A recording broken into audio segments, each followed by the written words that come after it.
Eric White, are you ready? I'm always ready, man. Bro, it's going to be awesome. Guys, welcome to episode 137 of the Drag Drive Repeat Show presented by Summit Racing. Tonight, huge show. We got Steve from Wirecare on here. Uh, Tips, tricks, parts you need for your drag and drive trailer from Wirecare. Calvin and Andrew Nelson are going to be on here. And we were talking about this before. Dude, the list of cars they've got, I don't know if we've given them enough time. We may need to have them back on as like an after hours deal. And then we're going to talk about who else headed to sick week. We're going to give updates on the car. And I'm hoping that we're going to have some weather updates from people as we are on the show here from folks that are making their way south. So, Mr. Eric White, will you hit that intro video, sir? Yes, sir. Let's go.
All right, guys, like I said, welcome to episode 137 of the Drag Drive Repeat Show presented by Summit Racing. My name is Mike Narks. I'm your host tonight for this show and the news that happens on Saturday mornings.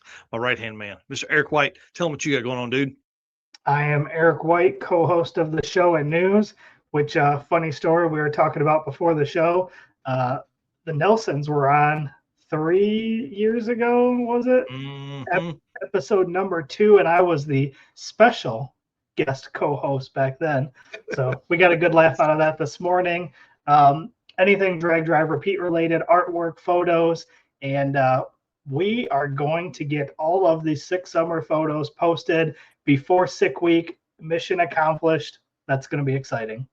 Dude, that's so exciting, man. Congratulations. That's been a ton of work for you, sir. I'm excited to see that the ones you posted today were exceptionally good. I really like those. I really enjoy the people aspect of Drag and Drive, and you opened the post today with like the co-pilots getting people lined up in the lanes and all that kind of stuff. So thought that was really cool and a good job on that as well. And speaking of co-pilots, most of our co-pilots got to be our race car friends. There's very few people that started Drag and Drive as complete strangers. There are a few wild people out there that do that. I think it would be fun.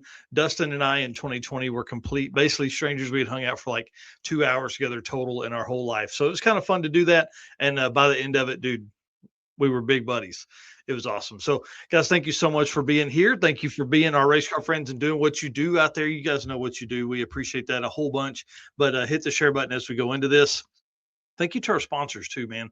I'm excited to get to hang out with a couple of these sponsors down in sick week. And I wish I was going to buy more of these because I'd swing in on my way through, but that's not the way it works this time. So if you guys are looking for stuff, if you're doing some shopping while we're all enjoying the Florida sun, you need to be looking at Summit Racing. I mean, they got everything, right? Deechworks, the official fuel delivery system of Drag Drive Repeat. Molly Motorsports, best pistons in the game. Driven Racing Oil, going to be on site at sick week. Summit's going to be on site too. I forgot to mention that. Well, we'll talk about it in a minute. Howard's Cams, Luke B, our boy over there, Valve Train. Anything Valve Train you need, Howard's Cams is your folks. J-Wire Solutions, who's going to be at sick week as well. AFCO Racing Products, Eric Saffel. Love that dude. He is a wealth of knowledge that you guys can't live without. Performer Built Transmission, best GM transmission builders on the planet. And of course, Car Chains 3D, Corey and the boys up there. Man, they just put out some awesome stuff. And we can't say thank you enough to those guys. And then, of course, Power Tube TV, kind of a trade deal. We give them some content. They show it on their channel. We appreciate them doing that. WAF Racing, who's going to be at Sick Week as well. Sweet Patina, best hand cleaning wipes on the market. And then Racing Junk Classifieds, the official buy, sell, trade of Drag Drive Repeat right here. And the creators of a drag and drive segment within the drag cars part of Racing Junk Classified. So pretty cool. Summit, we talked about them, but how about we let Brian Loans tell everybody about Summit Racing? What does it mean to be built with Summit? It means you're hitting the autocross, drag strip, road course, trail, dirt, or open road with confidence. Because built with Summit means you're using parts from the top names in performance, priced to make your project affordable. And it's all backed by trusted tech expertise and blazing fast shipping. Summit Racing Equipment. Let's build it together. SummitRacing.com. Man, I can't wait to hang out with them. Those guys are going to be awesome. We're going to have a blast down there. We kind of, in this segment, when we're talking about Summit, sometimes we talk about ad posts or Facebook posts. Sometimes we talk about parts. But I want to give a big shout out to our boy, Brian Mackey, and the Cut and Grind Garage family over there for getting featured on Turbo Tuesday yesterday on Summit Racing Equipment. Dude, 178 comments on this thing. That's pretty Insane. Awesome. Yep. And then 122 shares. So, if he wasn't famous before, he is way more famous now. Yeah, so that thing is to that guy. That thing's pretty sick. Yeah, I'm a huge fan. Makes like 800 wheel horsepower, and at one time in its life was a pro mod, and now is a Falcon wagon, because that's what the Mackeys build are Falcons, Ford Falcons. Yeah. Was this Mega Week when we saw it? Yep. I think so. I pulled these photos from Brian's Facebook page, but I think you have some shots of this in the Mega Week Drag Drive Repeat Facebook album. Yeah. This car just photos so well. Oh yeah, it's gorgeous. Yeah. Say hi to your dad there. Yes, sir. Great to see him. And then, of course, when you guys are over shopping at Summit, man, hit the Drag Drive Repeat merch. Dude, why wouldn't you? It's like $16-17 for a t-shirt. I think 35 for a hoodie, and they've got the big brim hats. I need to update the photo here. Big brim hats, and we're going to need some of those when we are down at Sick Week. And I'll be picking up a new one, so don't get the last ones, guys, because I got to get one, because my dog jumped in the truck the other day and stepped right on the top of it. I was like, no. So that's the way it goes, man. Can't have nice things with animals. So all right, let's talk about some Drag Drive Repeat updates, because we've had some fun stuff come up. Last night we had a private live stream that is Race Car Friends members only. When we do these live, I have since turned it public because Big Sky Race Week opened their registration this morning. Our boy Jared Aspergren won the free ticket entry to Big Sky Race Week for being one of our Race Car Friends. Super cool. Oh man, hey, yeah, Jeremy Ortiz talking about the 4200 Atlas. Yeah, we're going to talk all kinds of stuff to those guys, the Nelsons, who'll be on beginning at 9 p.m. Eastern. Or an hour into the show for all you other guys that are watching this, guys and girls, I guess. Next up, I meant to do a photo of it, but the next giveaway drawing is going to be probably February 9th, 10th, or 11th, something in there. We're going to work with both Matt Frost of Rocky Mountain Race Week and Carl Stansel to have them both on.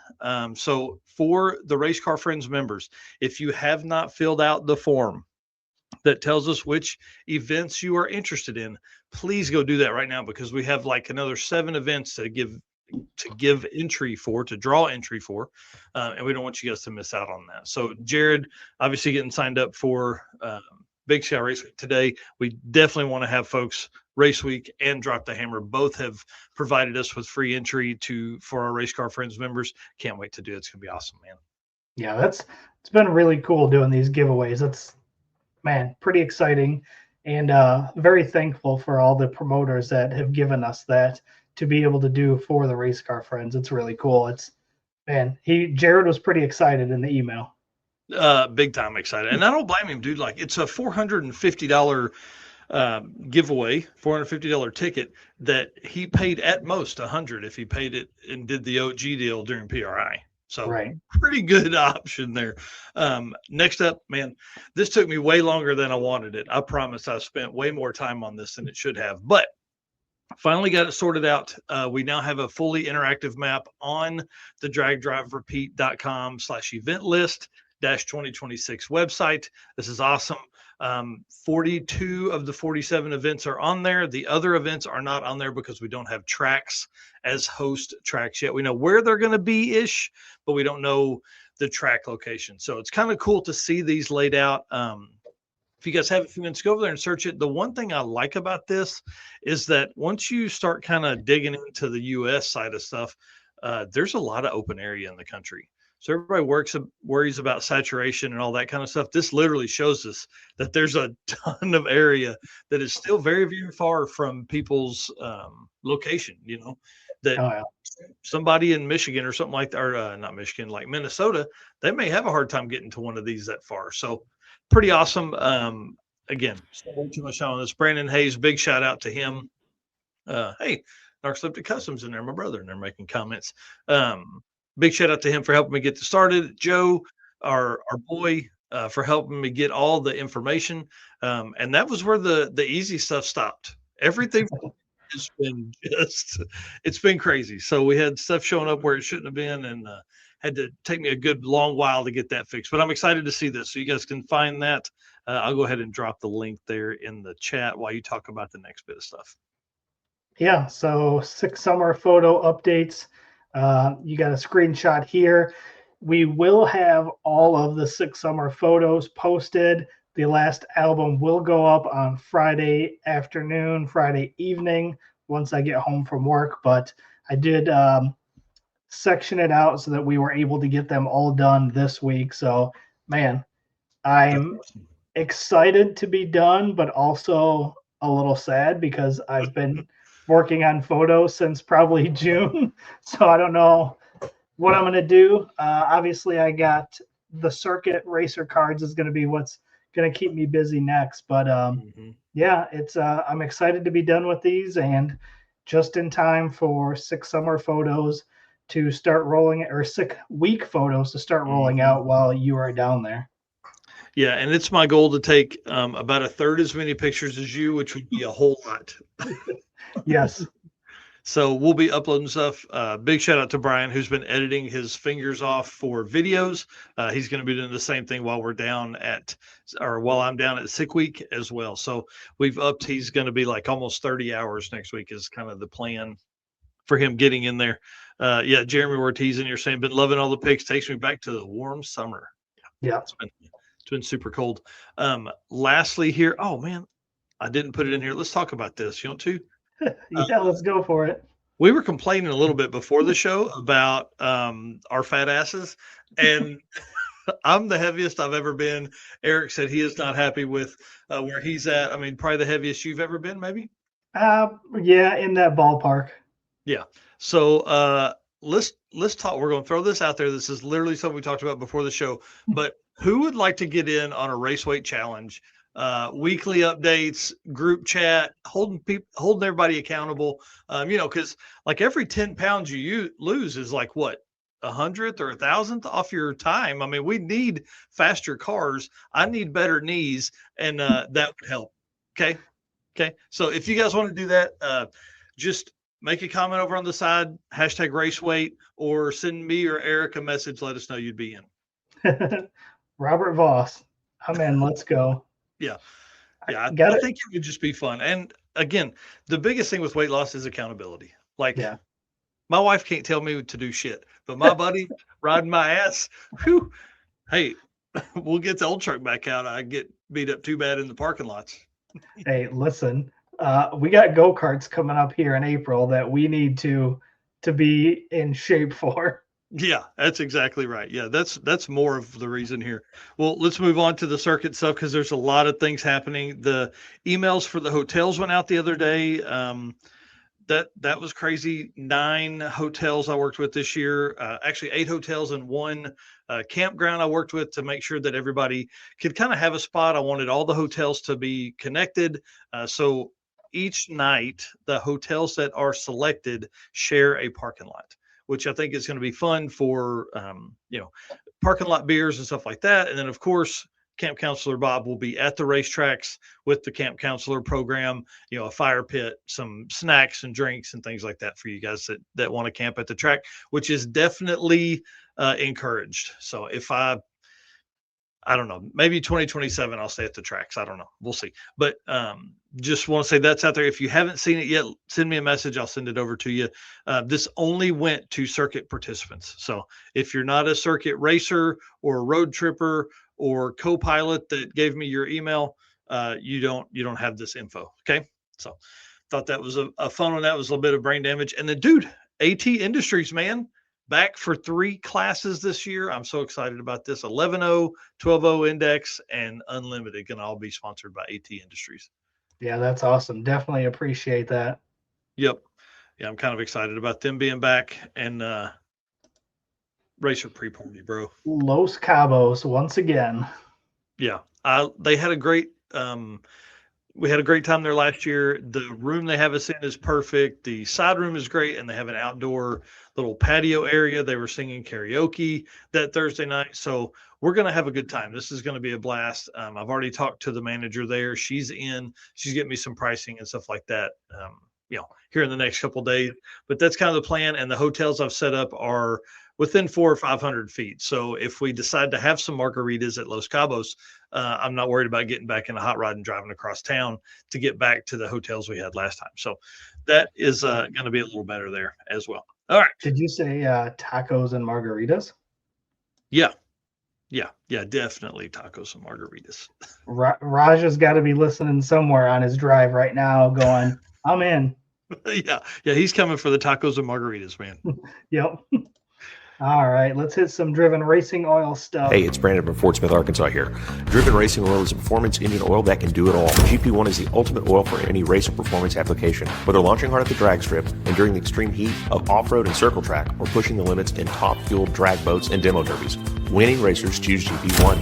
Compatible with engines from classic hot rods to cutting-edge race machines, GP1's unique surface cleaning and high zinc formulation ensures superior wear protection, particularly for flat tappet camshafts, while solving issues like cylinder washout with methanol and ethanol fuels. Crafted from the legendary Bradford, Pennsylvania base oil and enhanced with state-of-the-art additive packages, GP1 offers the best in protection and performance. Love those guys. Man, I can't wait. Uh-oh. We lost Eric during the ad read. Awesome. Okay. That's the way it goes sometimes. So Driven Racing Oil, DDR10 for 10% off at drivenracingoil.com. Off everything you buy there. They got some super cool merch and all that kind of stuff. Tomorrow-ish, 129, January 29th is probably your last day to order stuff directly and have them bring it with them down to Florida. So if you are needing stuff from Sick Week, you need to get it ordered right now. Like, go pause this, go over to Driven Racing Oil, make your order, and in the checkout, put to bring to Sick Week or something like that. I can't remember. Deliver to Sick Week. Can't remember what they said, but just put it in there somewhere. They'll get it. They'll load it on the truck and they'll bring it down. And again, make sure you say hi to Bill and Ashley while you're down at Sick Week, because you obviously have to you got to say hi to them. They're awesome. I don't know where Eric went. Usually it's my stuff that kind of jacks up. Oh, he's coming back here. All right. So I've added 3 events to the calendar. That is at dragdriverepeat.com/event list -2026. What happened to you? See? Literally, pop-up said out of memory, out of storage, and then just completely closed out of everything. Probably need to work on my picture storage is what I'm guessing. Yeah, that's definitely it. So I was just telling them I've added 3 events to the calendar. So we've got Road Trip Drag Challenge hosts 3 events. So those are now on there. The tracks that are populated with them are on our interactive map. And then also Central Victoria and Drag and Drive had we had them scheduled in March. Had that wrong completely. Don't know how I missed that, but they are in September this year. Talked to Dave Curtis yesterday or day before, I think, through Messenger about it. And he said that they're actually helping a local racetrack, kind of local car club, get their racetrack back going. So that's what's taking them up for a first event this year. They wanted to focus on getting those cars racing again. And that's the Central Victorian Dragon Drive picture. And then Heads Up Hustle. I just saw it today, like an hour ago, that John Paul Franks was in a comment somewhere saying, hey, track announcement should be very, very soon. Again, July 21st through 24th. We know it's probably somewhere in the Michigan, Ohio area. That's kind of where it's always been for Heads Up Hustle. Again, July 21st through 24th, but we are waiting on tracks. And he was mentioning that it should be any day now. So kind of have that in the back of your mind as well. That'll be awesome. Yeah. Next round of registration, Big Sky Race Week opened up this morning. And as of a few hours ago, there was only 28 spots left. That's what we like to hear right there.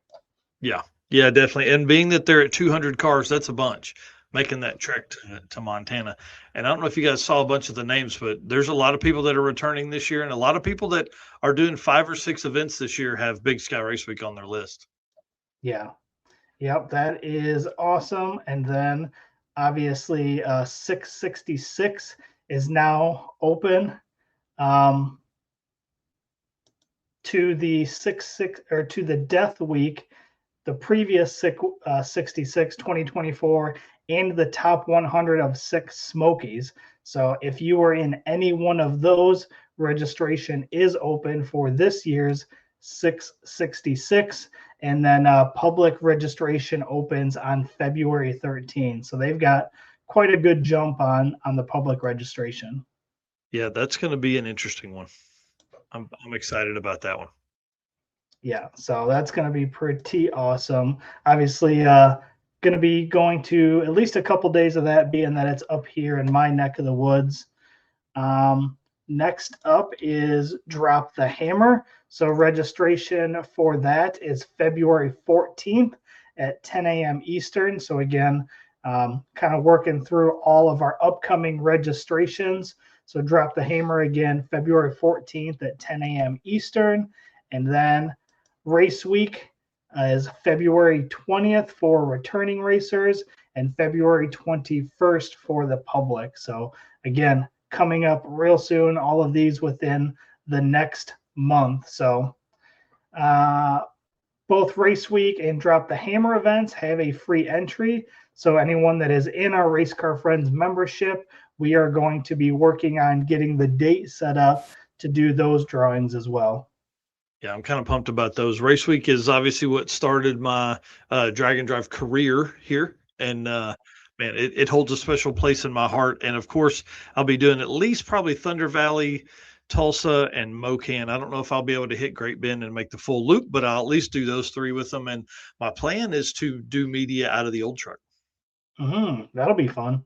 Yeah, so that'll be kind of cool. So follow up, this is literally 666 ends on the 3rd, and this starts on the 4th. Nice. So, yeah, gonna be kind of fun. Gonna be kind of fun. Get a Insta 360 camera to mount on the truck, so when you're cruising down the highway with everyone. Yes, that's a great idea. Actually, my GoPro took a crap the other day, so it may be time to go ahead and get one of those. Sounds like it to me. Yeah, right? Perfect. Well, Sick Week starts in 4 days, bro. 4 days. Remember when we were counting down? It was like, it felt like it was 30 days just yesterday, and now, now 4.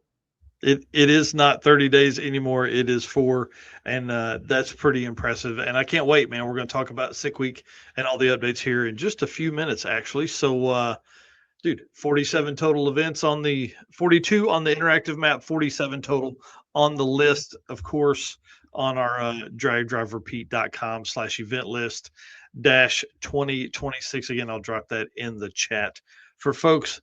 And I probably need to put that down in the description for people that are watching this later as well.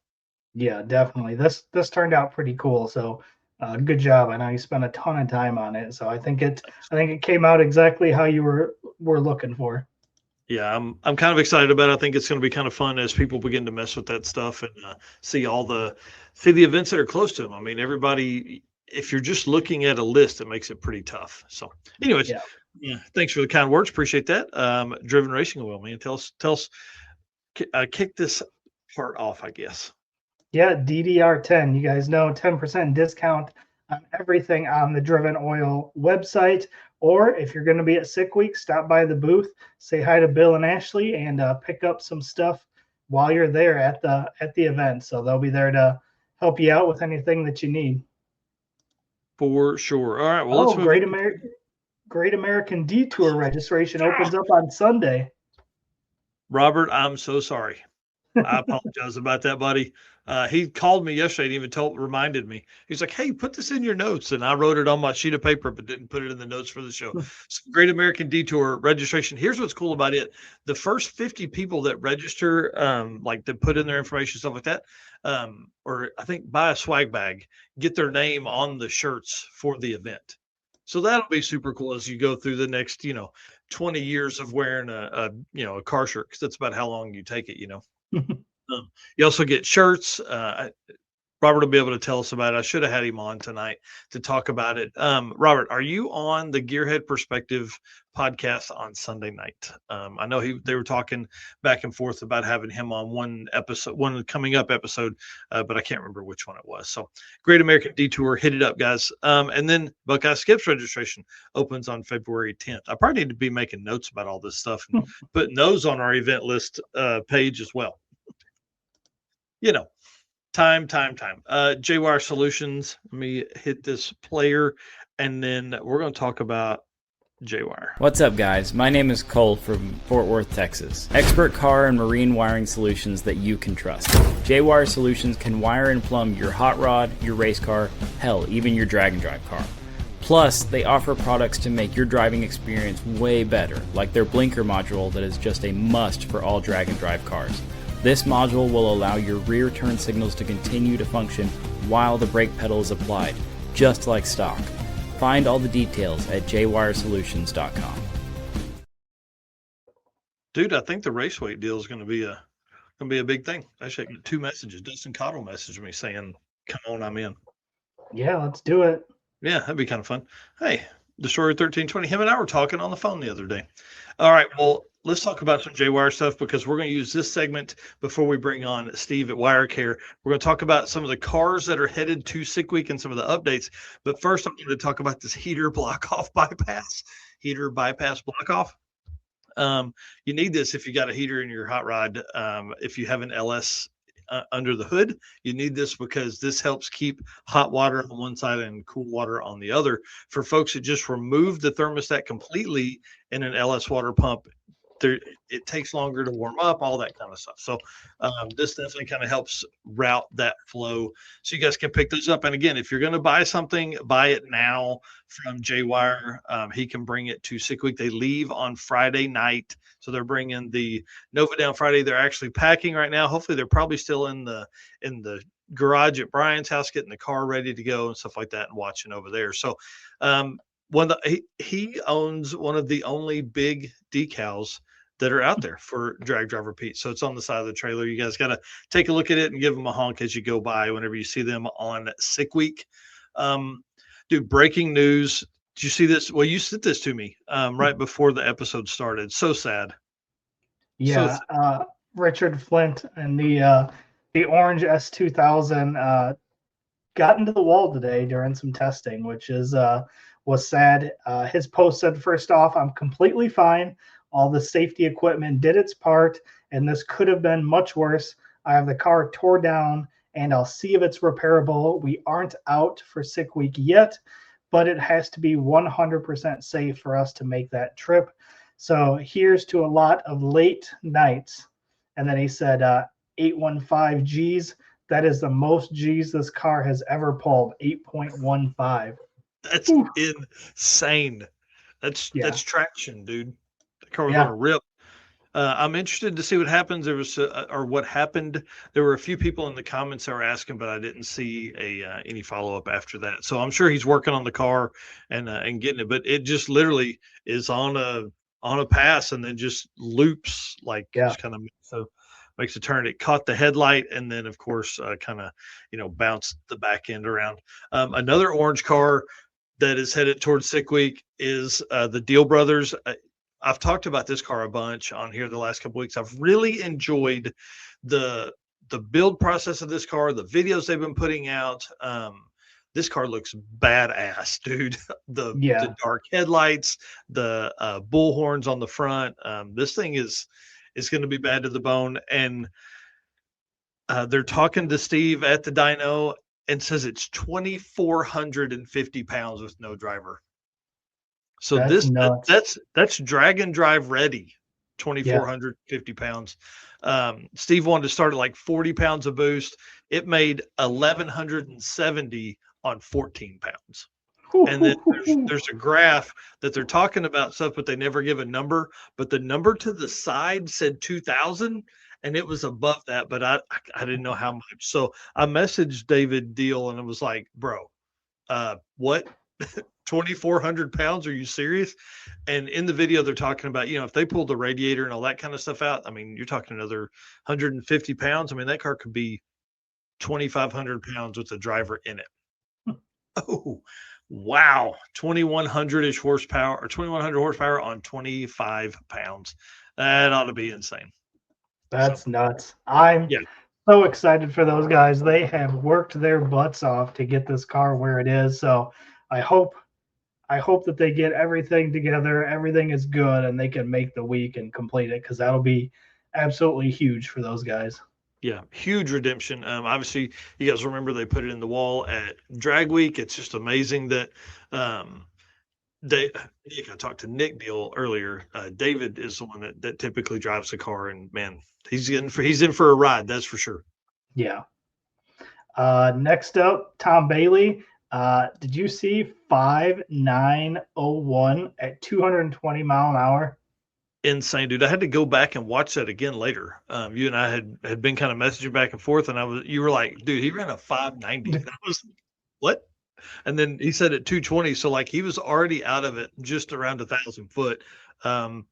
This car could really knock some people's teeth in. Yeah.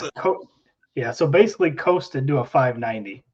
Yeah, and you can tell that he was going very fast because he's only at 220, and to run those kind of numbers, I mean, he needs to be 240s ish, something like that, 250s, somewhere in range to get up there and run that. That's pretty freaking badass to see stuff. So can't wait. Name of the game is to complete the week, so that's going to be the big thing. There's some very, very fast cars that are going to be there. Yeah. So this is going to be a fun one to watch for sure. And then our boy Tom Bagley is in the United States. He sent me a video earlier, but I didn't load it in here. You guys see that little decal there on the bottom? I dig that. To UK Tom. Yeah. So I'm excited. I'm hoping I can pick those up tomorrow from our boy over at Miller's L. And hopefully he's got those done. We kind of went back and forth a little bit today about some other decal stuff that I want to bring down there with me. I hope this works, man, because it would look super cool on the car. So you can see Deech Works on board, Edelbrock on board, Waff Racing on board with him too. So well deserved for Tom. He spends a bunch of money coming over to the States and makes like 3 or 4 trips a year.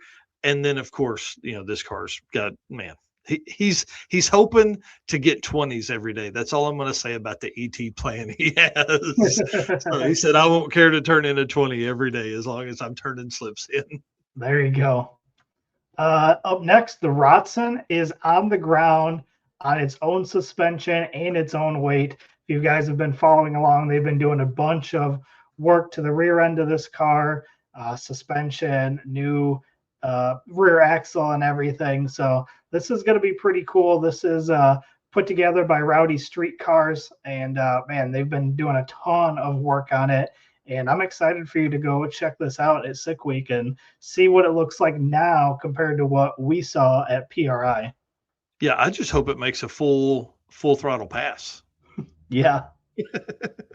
And then Rich Guido was in Arkansas this morning, dude. Like, ooh, is that how much snow you guys got? Yeah. I don't know if that was Arkansas, but here at the house we got like 6 or 7 inches. That's a little baby snowstorm. Yeah, I was gonna say it shut us down here in Bentonville. My kids haven't been to school all week. No kidding. Yeah, they're not going tomorrow either, and it got to 41 degrees today. So a lot of this, but we still have snow on our street out front. Like, I mean, it's completely covered on our side road. You know what I mean? There's only like 30 houses that live on this dead end street, but still, I can't imagine what that's like in the country on some gravel roads. So anyways, Big shout out to Rich Guido. Heathen's Garage is riding down with him. They stopped at Bill Armstrong's place last night and all that kind of stuff. So it's really cool to see all the trip he's taken. He's really done a great job on YouTube and getting everything up there as well. Oh yeah, and Trevor Brandon, who was in the comments in here earlier, he's in Florida, so obviously had a little mishap with the trailer early on, but that taken care of, and they are officially in Florida. Bring it on, man. I can't wait to see this car in person. And Ned Dunphy, not coming to Sick Week because he's focusing on his pro mod racing during the Drag Illustrated Winter Series. He said he's wishing everybody the best for this upcoming Sick Week. We are focusing on the Winter Series right now and cannot make this event, but we are upgrading and testing the Viper and we'll be out again soon to crush that 5-second average. Good luck to everyone. So, yeah, bring it on. Drag week again. I'll be there. Yeah. You guys are going to make me end up going to Drag Week, aren't you? That's what's going to happen. Thanks to Jay. Can't wait to hang out with him, see him in just a few days, man. Going to be hanging out with him on Sunday. So big shout out to Jay Wire. Appreciate the support they give us here. And for Steve, that's in the background, we're going to do this ad read, and then we're going to bring you on, sir, to talk about some Wirecare stuff. So this will be kind of fun. Yeah, I'm excited about this. All right, attention racers and high performance enthusiasts. Are you ready to start your next engine build? If so, there is no better time than right now to check out Molly Motorsports all-in-one Power Pack piston kits. With over 1,200 applications, these kits come complete with pistons, rings, wrist pins, and clips, all designed to work together. Visit mollymotorsports.com for more details. And for those podcast listeners, Molly is spelled M-A-H-L-E. Well, perfect. Well, let's move that and let's bring Mr. Steve on. How are you, sir? Great to see you again. We did a little bit of this. Great to see you guys. Yeah, man, I'm excited to have you on here. One thing about wiring guests is that we've really got to tell people it's okay to wire your own car. You just got to have the right stuff, right? Absolutely. Yeah, you do. And I got to tell you, the best place to get that right stuff is right here at Wirecare. So, but hey, before we get into that, thank you so much for having me on, guys. And listen, I'm probably the heaviest I've been as well. So I'm jumping right in there with you. All right. Yeah. So we got another race weight convert here. Yeah, this is. I think it's going to be fun. I think it's just really going to give people an opportunity to talk to each other and be in a group. So we'll get your number. We'll get all that set up and everything. So we'll be holding each other accountable and talking a bunch of trash to each other too. So absolutely. Yeah, you got that right. Awesome. Well, yeah. Tell us about Wirecare. Tell us what you do there, who you are, and what you do there. Sure, absolutely. So Steve Crane, I've been there for about 16 years. I'm the general manager at this point of the company. I pretty much make sure that everything is running from soup to nuts. That the marketing team is doing their thing, the sales team's doing theirs. That we're bringing in the right products. I'm talking to people every day, and finding out what it is that they need, what they want, and seeing if we can get it for them. On top of that, I'm working a lot with our lack of a better word, our influencers and our creators. These guys have been incredible, and that's what's kind of got me into this side of the business with the automotive industry. It's Wirecare is all things wire and cable management. So we appeal to not only the automotive side, but AV, networking, home and office, that kind of stuff. But we've really jumped into the automotive side, and I think mainly because it's sexy, right? It's cars are sexy, and it helps us get things out there. So yeah. Well, speaking of sexy, let's talk about this sexy beast right here. I love this thing, man. The van, 1965 Ford Econoline E100. It had it's now got a inline six. It's a 200. Now, when we bought it, it was originally, actually the original plates are still there. You can barely see them right there on the refrigerator. They're North Carolina plates from 1965. The van was used as a a carpet installation van. But Wow. when we got it, it was immaculate, to be honest with you. The interior was great. The motor had been rebuilt. Um, you know, underneath was immaculate. So we didn't do a ton to it. We changed out the brakes, we fixed the exhaust, we changed the fuel tank out, we put in a new alternator, and then basically dressed out the motor with all of our products.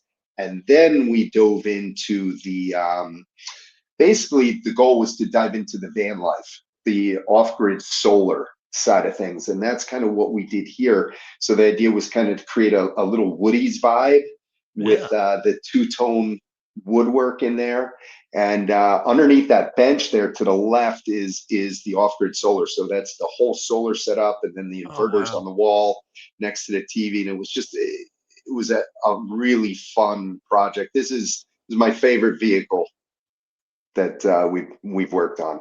A lot of fun to drive too. Oh, I bet this thing is it's incredible. I didn't know that story. I figured it was a no motor, push it around, just display unit.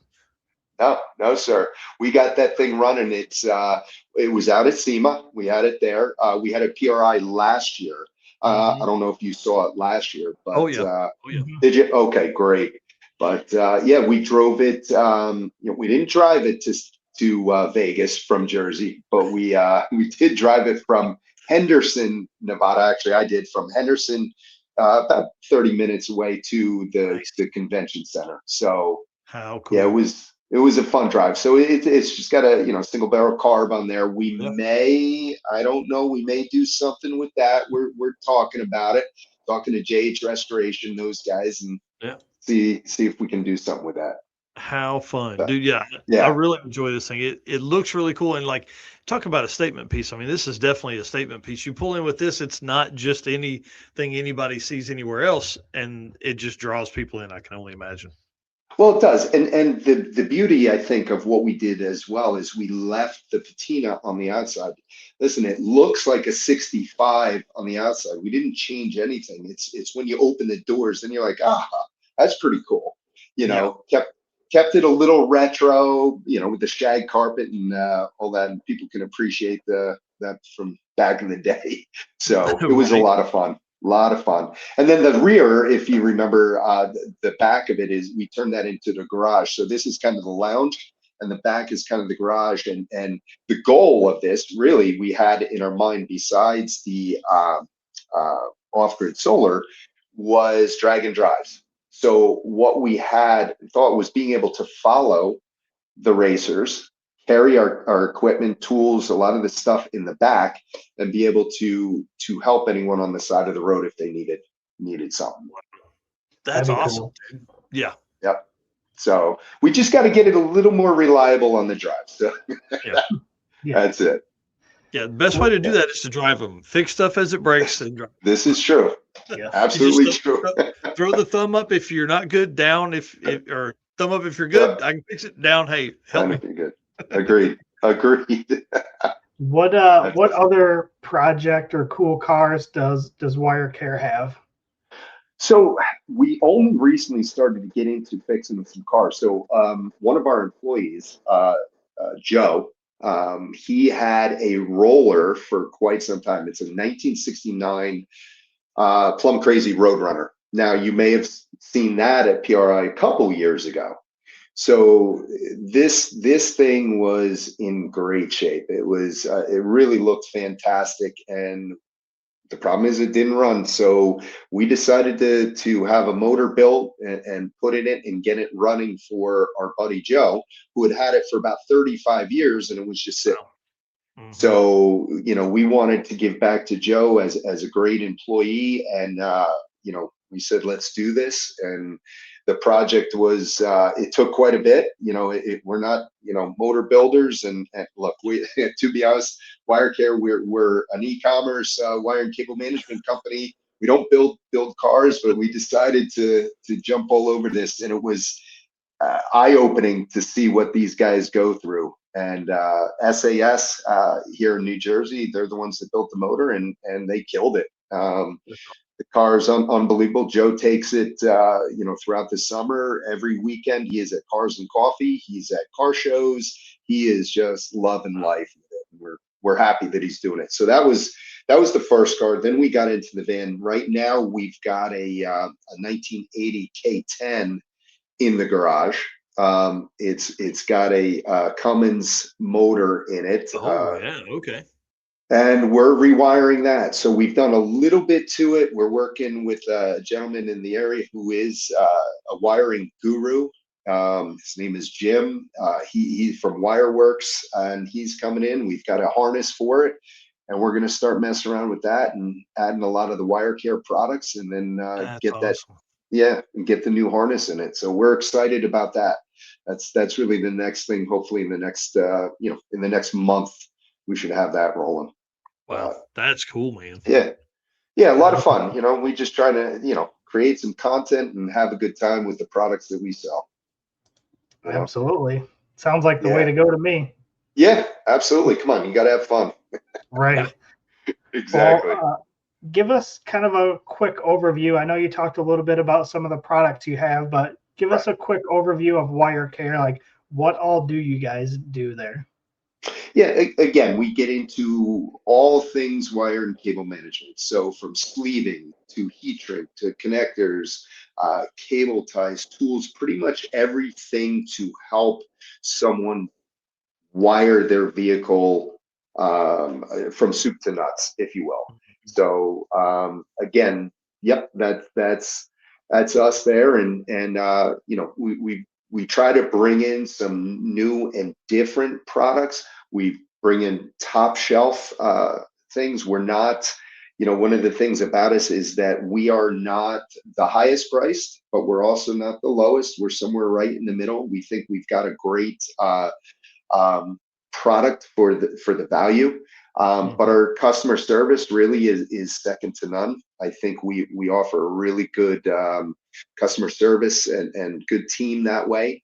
And listen, we're there to answer questions. If anyone has any questions, we can help you and answer them for you. We also try to get the product out as quickly as we can. These days it can be challenging, right? With supply chain and the way things are going right now. I'll give you an example. Deutsch, it's a great product. If you haven't used Deutsch connectors, I'm telling you, you'll never go back to anything else. They're very easy to use, to pin, depin. It'll save you a ton of time. But unfortunately, as these companies happen, it makes it difficult to, with all their changing of supply, and it gets a little crazy. Not saying we don't have them. We do. We've got a ton in stock, and we're here to help. Well, one Absolutely. thing I noticed while I was kind of digging around today, getting photos and stuff like the one I just showed, Yeah. you guys have, I mean, it's literally car audio, boats, you've got heavy equipment stuff, and Yeah. there's things for everywhere. So the link I dropped was the racing vehicle segment, which is like, man, it was so long with stuff. I wasn't even going to start trying to mess with it. Simply Yeah. because, like, there's so many opportunities in there that that I saw. I'm like, man, I need that. I need that. I'm sending links to my brother, like, hey, you should look at this stuff for the shop. I mean, I know he uses y'all's sheathing and stuff right now Oh, already. great. So, like, what else is available? A lot of Yeah. he picked that stuff up at PRI. I think it was 3 years ago, and then since Oh, then no kidding. he's like, it's awesome. Yeah, it's, again, back to the industries. I mean, automotive is just one of the industries. Yeah. Power sports, motorsports, if you will, marine, aviation, space, SpaceX, Cool. robotics, we get into, but like I said, even networking and under desk products to help organize the desk and wrangle your wires and keep everything neat and organized. So we get into just a little bit of everything. If you got wires and cables and even hose, right, we've got Yeah. things to help you with that. So automotive wise, switches and relays and all sorts of different fuses. Yep. So just about anything you need to take care of a harness. That's for sure. And one thing that I did notice, and that's kind of where this conversation started at PRI, is Yeah, the custom tailored yeah, drag and drive kits, and that's what drew us in. Obviously, we were over looking at the Rotson and hoping to talk sure. to Mike, and saw this. This is genius. I mean, I really do think it's a great move for a company like yours that does work with a lot of drag and drive style racers. I mean, like Yep, Newbern, Mike Finnegan are influencers within you guys. The Taylors, obviously, I yeah. mean, they have kits, so these were pretty cool. I thought the Pro Kit, I'm sure they're going to have some of these down there. Even Dennis told Yeah. me they're going to have some with them. So this is pretty neat. This is I'm going to backtrack a little bit for you. I'm going to go back several years and talk about Mr. Finnegan. So Mike, kind of the history here with us and Mike. I was at PRI. I've been going there for about 15, 16 years now, and I remember we were in a small 10 by 10 booth. We were actually directly across from Haltech. Great guys, by the way. And Mike walks into the booth. I think it might have been the last day, and I didn't know who he was. So he walks in, he looks at me, and he's like, "Hey, I'm Mike Finnegan. I've got a show, Finnegan's Garage, because I would love to review your tools." And I looked at him like, "Review a tool? What do you mean, review the tools? What does that mean?" So like, okay. He said, "Look, I know you're busy. Let's talk after the show." And I did. I gave him a call, spoke to the owner of the company, talked to him, and in my mind, I'm like, well, what happens if you hate the tools? What's going on here? So anyway, long story short, we brought him on, and we've not looked back. Yeah. Mike is just a fantastic guy. He's been just a huge help to us, and we can't thank him enough. So one of the things we did with Mike, and I don't know if you saw this on the site, we put together a Mike Finnegan cable tie kit. So we have that, and we did that several years ago. Yeah, Yes. yeah. So How we thought, yeah, and we thought that would be fun, right? Mike and cable ties. We didn't have the duct tape, so we might as well let's go with the cable ties. So we put the kit together and made it the Mike Finnegan Signature Series cable tie kit. So with us having done that with him, I was talking to Alex and Dennis, and we've been talking over the years and just about different kits and how it finally dawned on me. I'm like, you know what? What about a drag and drive kit? And Mhm. the reason is when we were at Six Summer, this was not last year, the year before, we were at Six Summer, and we had our booth and we were helping all the racers, to basically, if they had a wiring issue, they could come to us. We would give them the product, give them the tool that they needed to do the work that they had, just to keep them on the track and keep them Mhm. going. And from that, all of the people that came to us and said, "Hey, do you have this? Do you have this? Do you have this?" And I thought about it. I'm like, after talking with Alex and Dennis, I said, "Guys, we need to create this. Let's come Mhm. up with a really cool kit that we can say, here you go, something that is economical, but is also going to help." But then Mhm. you've got the top of the line kit. So we've got three different kits, right? We've got a Yep. standard, an advanced, and a pro kit. And that was really Alex and Dennis saying, "Look, let's go this way. In your standard, you've got the basics. You got the things that people might, need to fix something that goes wrong, real simple. Advanced, let's throw a couple other things in there where you might need a circuit breaker or a relay or something like that. And then let's go advanced where we throw all the tools in there and that Mhm. kind of thing that you can use on the road. And that's kind of how these things kind of evolved into what they are today. Yeah, Look, I wish I had yeah, grabbed a better shot of the Pro Kit because it has a ton of stuff. This packaging in this photo yeah, doesn't do this thing justice at all. Like the list of stuff that's in there is huge. Yeah, there is quite a bit of stuff in that. I mean, everything from your fuses and your butt connectors. You've got the tape in there, but the wire, everything from 12, 14, 16, 18 gauge wire in both black and red. You've got heat shrink, you've got sleeving, you've got a circuit tester, you've got a wire crimper, so there's all sorts of things within the kit. And this actually took about, for all three kits, took about a year to compile and get Wow. things organized from soup to nuts. It's a fun project. Alex has been phenomenal. Dennis as well, and we're still tweaking it a little bit. Mm-hmm. And this is the thing, as people look at this and they buy it and they use it, I'm open for any constructive criticism, any issues that they feel, and I'll continue to try and make it better for anyone that wants to tell us if they had any issues. Right. And I think one thing that's good about like the big kit, of course, is expensive, but Yeah. you don't have to carry all those other tools that you would normally be carrying because they're all in that kit and it's in one thing. Yeah. That's what we're seeing as this drag and drive thing evolves. These trailers, we've got to get more efficient, and having that all in one box is pretty good idea. I only grabbed the Pro and the Advanced kit. There is a standard kit available for you guys too. Yeah. I think it's $49 or something like that. Yeah, Yeah. 49.99, 69.99, and 159.99. Exactly. And we will have them, just if I told you or not, we will be at Sick Week as well. So looking forward to seeing you guys, but we are bringing a number of each kit with us.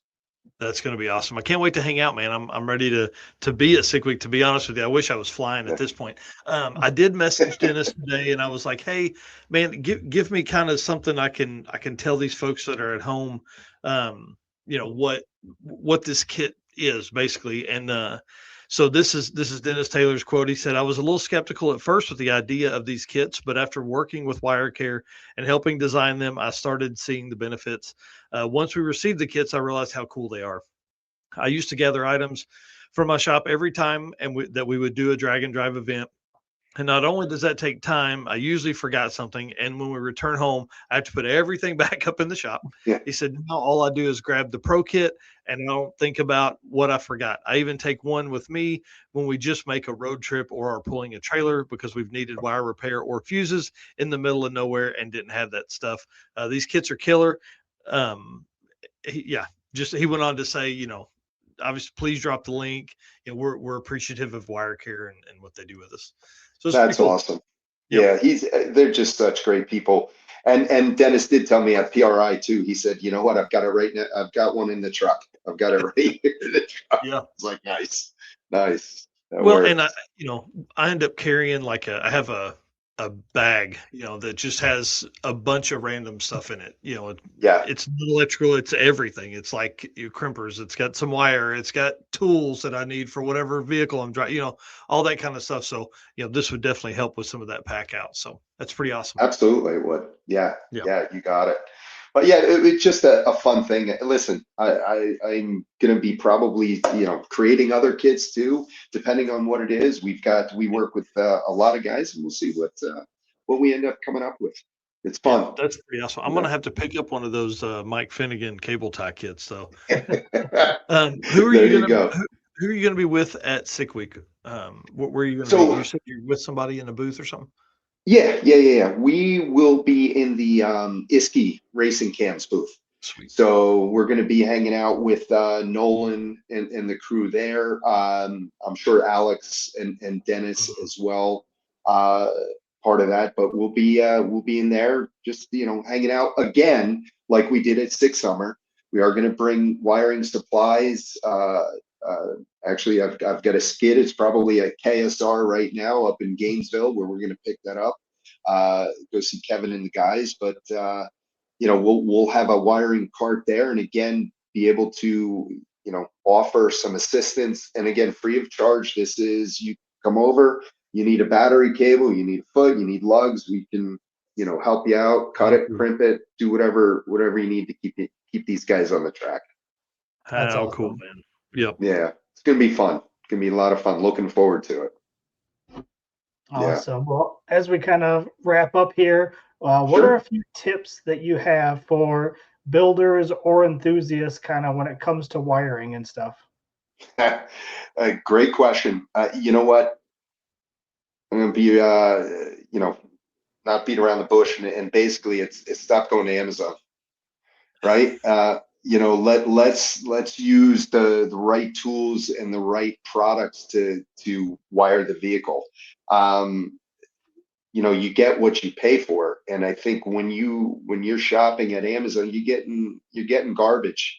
Um, I think we want to make sure that people are going to, get the good products that they deserve. They're spending all that time wiring up a vehicle and trying to make it run good. And if you don't have the right products, you may not be going. You might be sitting on the sideline and waiting on it. So really, I mean, that's my biggest tip is get the right products, use the right tools that are going to make sure that you stay in the race and on the road.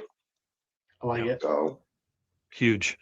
Huge. yeah. And man, the one thing I always try to tell people is wiring isn't scary. Like just make sure there's just one line that goes from that piece to wherever you're trying to get power to. That's the problem. Everybody's trying to split one and add a wire to it. And, Exactly. You know what? It's funny.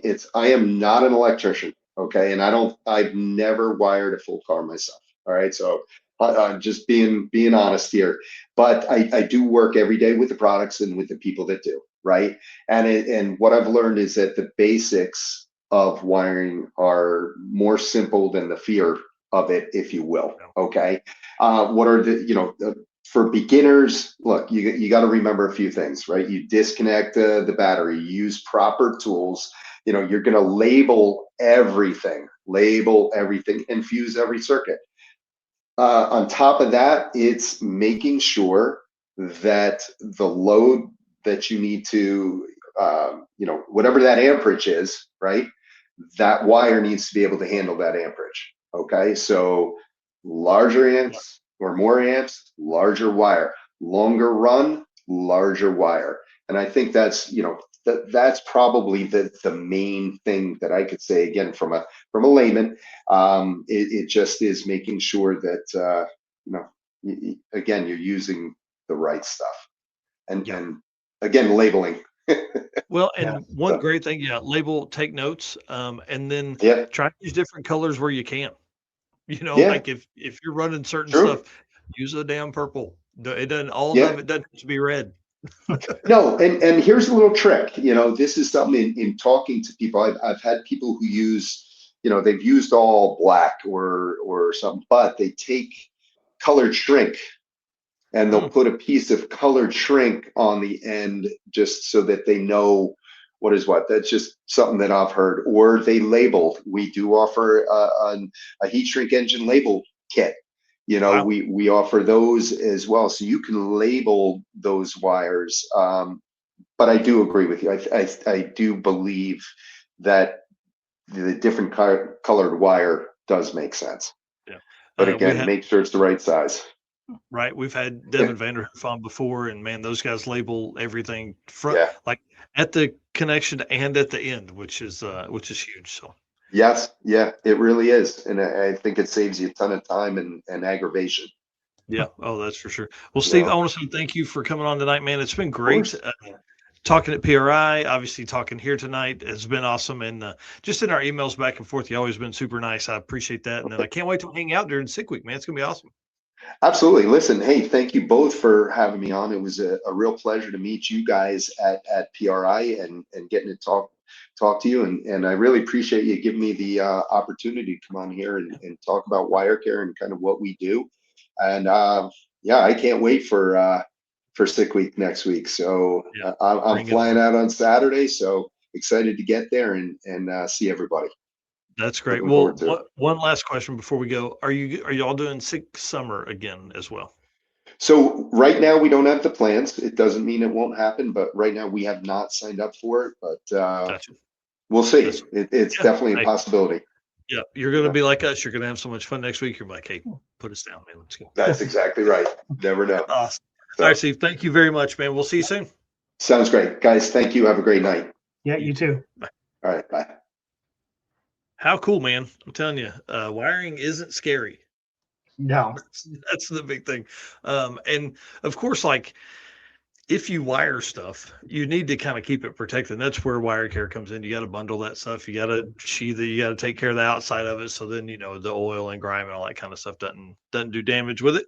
Again, thanks to Molly Motorsport for all the stuff they do for us here. They're one of our first sponsors that come through the gate. I think they were like number 3 or something like that. And so these guys aren't just supporters and sponsors of the brand here. They're also Drag and Drive racers. You can see George and Eric their cars underneath that there.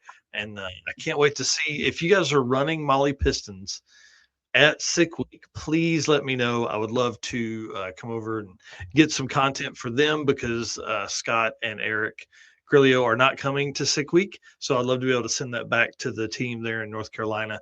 And, they can post it up on their social and all that kind of stuff so they can have that content of cars running Molly. So if you have Molly, you're going to be at Sick Week. We're going to be at any of the events throughout the year. Keep us updated, please. We want to keep those guys in content. I'll let you run this one here, sir. Yeah, appreciate all the race car friends so far. For those that are just tuning in, we're going to talk to the Nivlet crew here shortly. So just finished up with the Wirecare. And again, appreciate everybody in here, all of our race car friends, all of our race car friends members, and all of the race car friends that you are going to get to hang out with in 4 days. And of course, all of our sponsors, Summit Racing Equipment, Deechworks, Molly Motorsports, Driven Racing Oil, Howard's Cam, J-Wire Solution, AFCO Racing Products, Performabuilt Transmission, Car Chains 3D, Power Tube TV, WAF Racing, Sweet Patina, and Racing Junk. Again, we cannot do all of this traveling and do all this stuff without these guys, so appreciate them. And if you're doing any shopping, check those guys out. For sure. And then Race Car Friends membership, man, this thing continues to grow. I'm excited to finally get a little bit of the community together. We started this at PRI. It was a good time, but now it's time to show up at an event and kind of have some fun. So as a Race Car member, you get more of what makes Drag Drive Repeat so great. Basically exclusive and behind the scenes content, which video goes out tomorrow. It was supposed to go out last week. I completely missed the date on that, and it'll actually drop tomorrow to our race car friends in an email. Member only live streams, which we're going to begin very, very soon. Like when we get back from Sick Week, we're going to start those drawings, discounts with sponsors, drawings for free entries, and all that kind of stuff. Plus, exclusive merch that's only available to our race car friends. I'm excited about this shirt that's coming for the race car friends members that haven't done it yet. One of your first emails is a shirt size form. I need you to go in and fill that out if you have not yet. I need those because we're going to be taking care of some of that stuff here pretty soon. And then, of course, special gatherings, parking at Drag and Drive events across the country. Come hang out with other race car friends. You guys are going to see me. I'm going to be in a white 4-door F-150 with a white trailer behind it. And I'll have 2 blue Summit tents set up at every track. I'm going to have drinks and snacks and all that kind of stuff there. Please come by, hang out. I'm going to have chairs and all that stuff. I actually picked up 2 more chairs yesterday. So I'll have like 6 or 8 chairs there that you guys can come and hang out and just spend some time in the shade hanging out with everybody. And that's the whole purpose of the Race Car Friends membership, is to create a tighter community within this Drag and Drive community that we love. Oh, yeah. You can find out more, obviously, dragdriverepeat.com/ race car friends -member get you there. So Deechworks, man, love these guys. I can't wait to hang out with them at the circuit. They're bringing 2 cars. It's going to be awesome. Saw Mark Campbell in here making comments earlier. Deechworks is a leading manufacturer of high-performance fuel system components. The DW product line includes fuel injectors, pumps, rails, regulators, filters, lines, and fittings with surge tanks and pump modules, all engineered to support power levels ranging from 400 to 3,000 horsepower. With a focus on engineering excellence and industry-leading customer support, Deechworks continues to drive the future of high-performance fueling. And like I said earlier, they are the official fuel delivery of Drag, Drive, Repeat right here. But enough about Deechworks and fuel delivery. I want to talk to the Nelsons, Nivlight57 on YouTube. I want to embarrass them for a little bit here before we bring them on. I've been following these guys for a long time. I think I was like, I don't know, I've been around for a minute. Slapping Mechanics public page, the Facebook group. Calvin was on there a bunch, Calvin and Andrew both talking, giving people tips and tricks and all that kind of stuff way back in the day. They obviously have a YouTube channel that has grown to more than 100,000 subscribers. And I can't say this enough. They deserve every bit of success they have earned. And it's just been awesome to see this grow. So I did some research. I was joking with Eric. I'm like, man, they've been on before. I'll go back and get notes from that last show and see what they've been up to since then. Dude, it was more than 3 years ago that they were on. It blew my mind. As Eric said in the opening part of the show, it's been since episode 2 of what would become the Drag Drive Repeat show. So that's kind of crazy. It was December 21st, 2022, the last time these guys were on. I feel like they've been on since then, but I could not find it. So if they have, I'm sure they will let us know, because they are two of the smartest dudes that I know ever.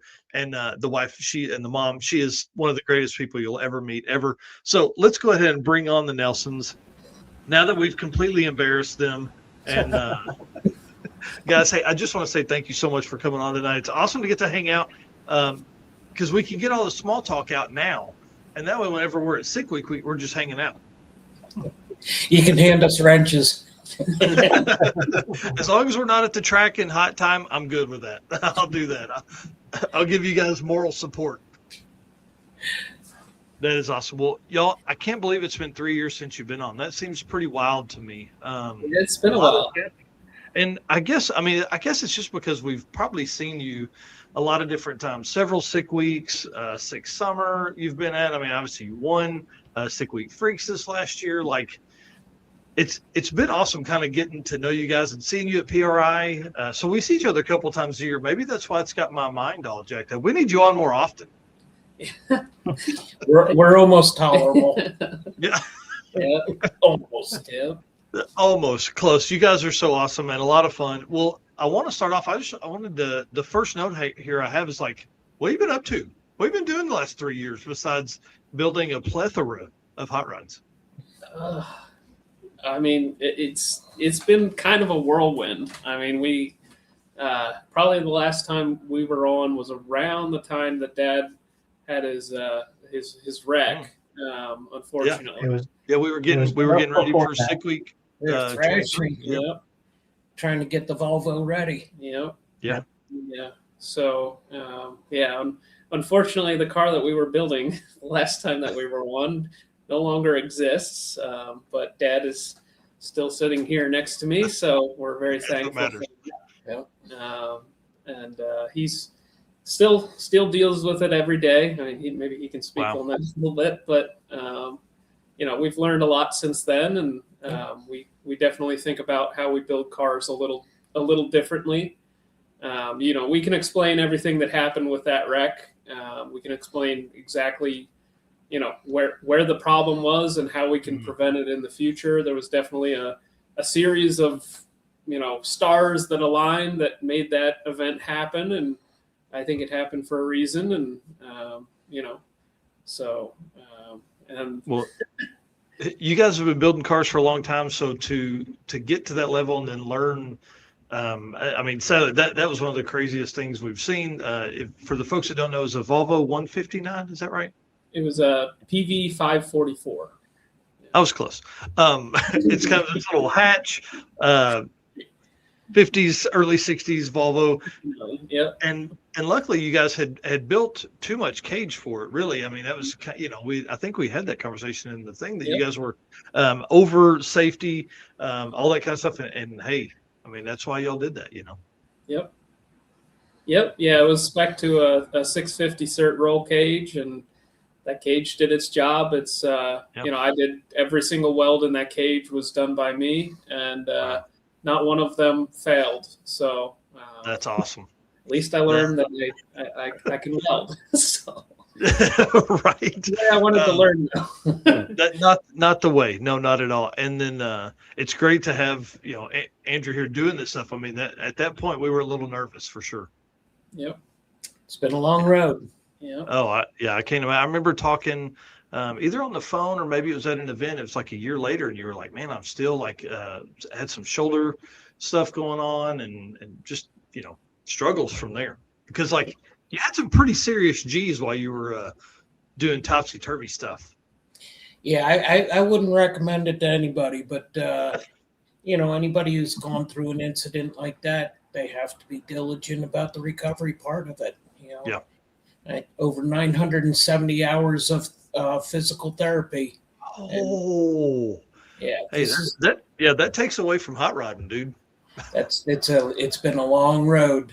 A lot of tears were shed working through the pain of bringing it back. But good Lord has got a purpose for us, and we're out there at it full steam again, and very, very grateful for that. Well, Eric and I were joking before the show. I want to bring the shots back up.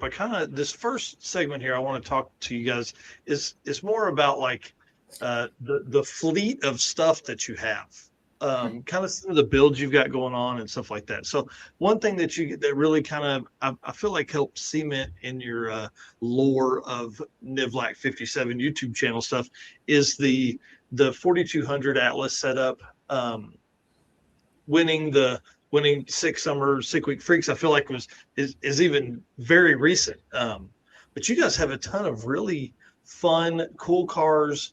You've been building cars for a long time. So talk to us about this Sunbird and what the heck, how did that car come about? What was the history on it? Well, it's had quite the history. I mean, Dad picked the thing up because we wanted to participate in the Grassroots Motorsports Challenge with the car. And the reason that he went after it is because he likes H bodies. And he saw that the guy spelled Pontiac wrong. It was Pontaic, I believe. Yep. And as soon as he saw that the guy caught that he had the wrong spelling, he jumped on it and bought the thing for $300 with a roll bar already installed in the car. No rust, car was 40,000 mile car. Yep. Oh my gosh! Wow. So it was originally built with a small block Chevy, 360 cubic inch small block Chevy, and it competed at the what was that? 2014 Grassroots Challenge. Won the drag racing portion of that with a broken torque converter. Yeah. Then this was around the time we started to get into LS swaps. And at this time, I had no experience with EFI. Neither of us had any experience with the LS stuff. So it was one of the first cars that we did a LS swap in. And put the complete wrong turbo on the car. We put a 59 millimeter turbo on a 5.3. So we just did everything wrong on the thing, too small of a wastegate. And, the wrong this, the wrong that, and, junk injectors. And, we learned so much on that thing. But we ended up slowly developing the car over the years, doing more and more refinement to that LS combo. And eventually the car went a 9.04. Yep. At 155? 152. 52. Yep. Yeah, your best was 9064 and mine was 9046. Yeah. Wow. Yeah. And at that point, it had a 5.3 with a 80 millimeter turbo, more appropriately sized. And that was at the Grassroots Challenge as well. And then this guy, you may have heard of him, Cletus McFarland. I don't know. If you haven't heard of him, it's okay. YouTube channel. So he had this little challenge, this $10,000 shootout with him and his buddies. And we saw them have so much fun that there was a little bit of a discussion of like, oh, this might become a real class that there was a bunch of people that were wanting to get involved with it. And we've done the Grassroots Challenge for years and years, and you only have a $2,000 budget for that. They're up to $10,000. So we're like, well, let's take our $2,000 budget and multiply it by 5 and see what we can do. So we built the car for less than $10,000, but we figured we would handicap ourselves a little bit. We would, go with something that's not as easy, the LS. We'll go with the 4200 instead. And so we built the car. Bullseye hopped on board to sponsor us with a turbocharger 8088. Big thanks to those guys. Yeah. And it was a pretty fast build. I think we turned that thing around in like 2 months. Yeah, it was 6 weeks. 6 weeks. That was crazy. Yeah, yeah, that's next level insane. Yep. And we went to the event having only dynoed the car. We were hoping to get a track session in, but it just didn't line up. Mm-hmm. The thing made 800 at the wheels. 780. 780. Yeah, 780 at the wheels. And we took it to the event, and I wasn't really expecting it to do as well as it did. I certainly had high hopes for the car, but without having test time, you're kind of, you just don't know what's going to happen. It's a drag and drive, how the car's going to spool. We had the transmission apart the day we loaded the car. The day, like 25 minutes before it was put in the trailer. Oh my God! He was pouring oil in it. He pulled it into the driveway, did a trans brake and a bump test, and the bump led to a second bump, and the second bump led to driving it in the trailer, loading it, strapping it down, and driving. Yep. So ended up getting into the event, found that the thing took a little while to spool up. Luckily, we got it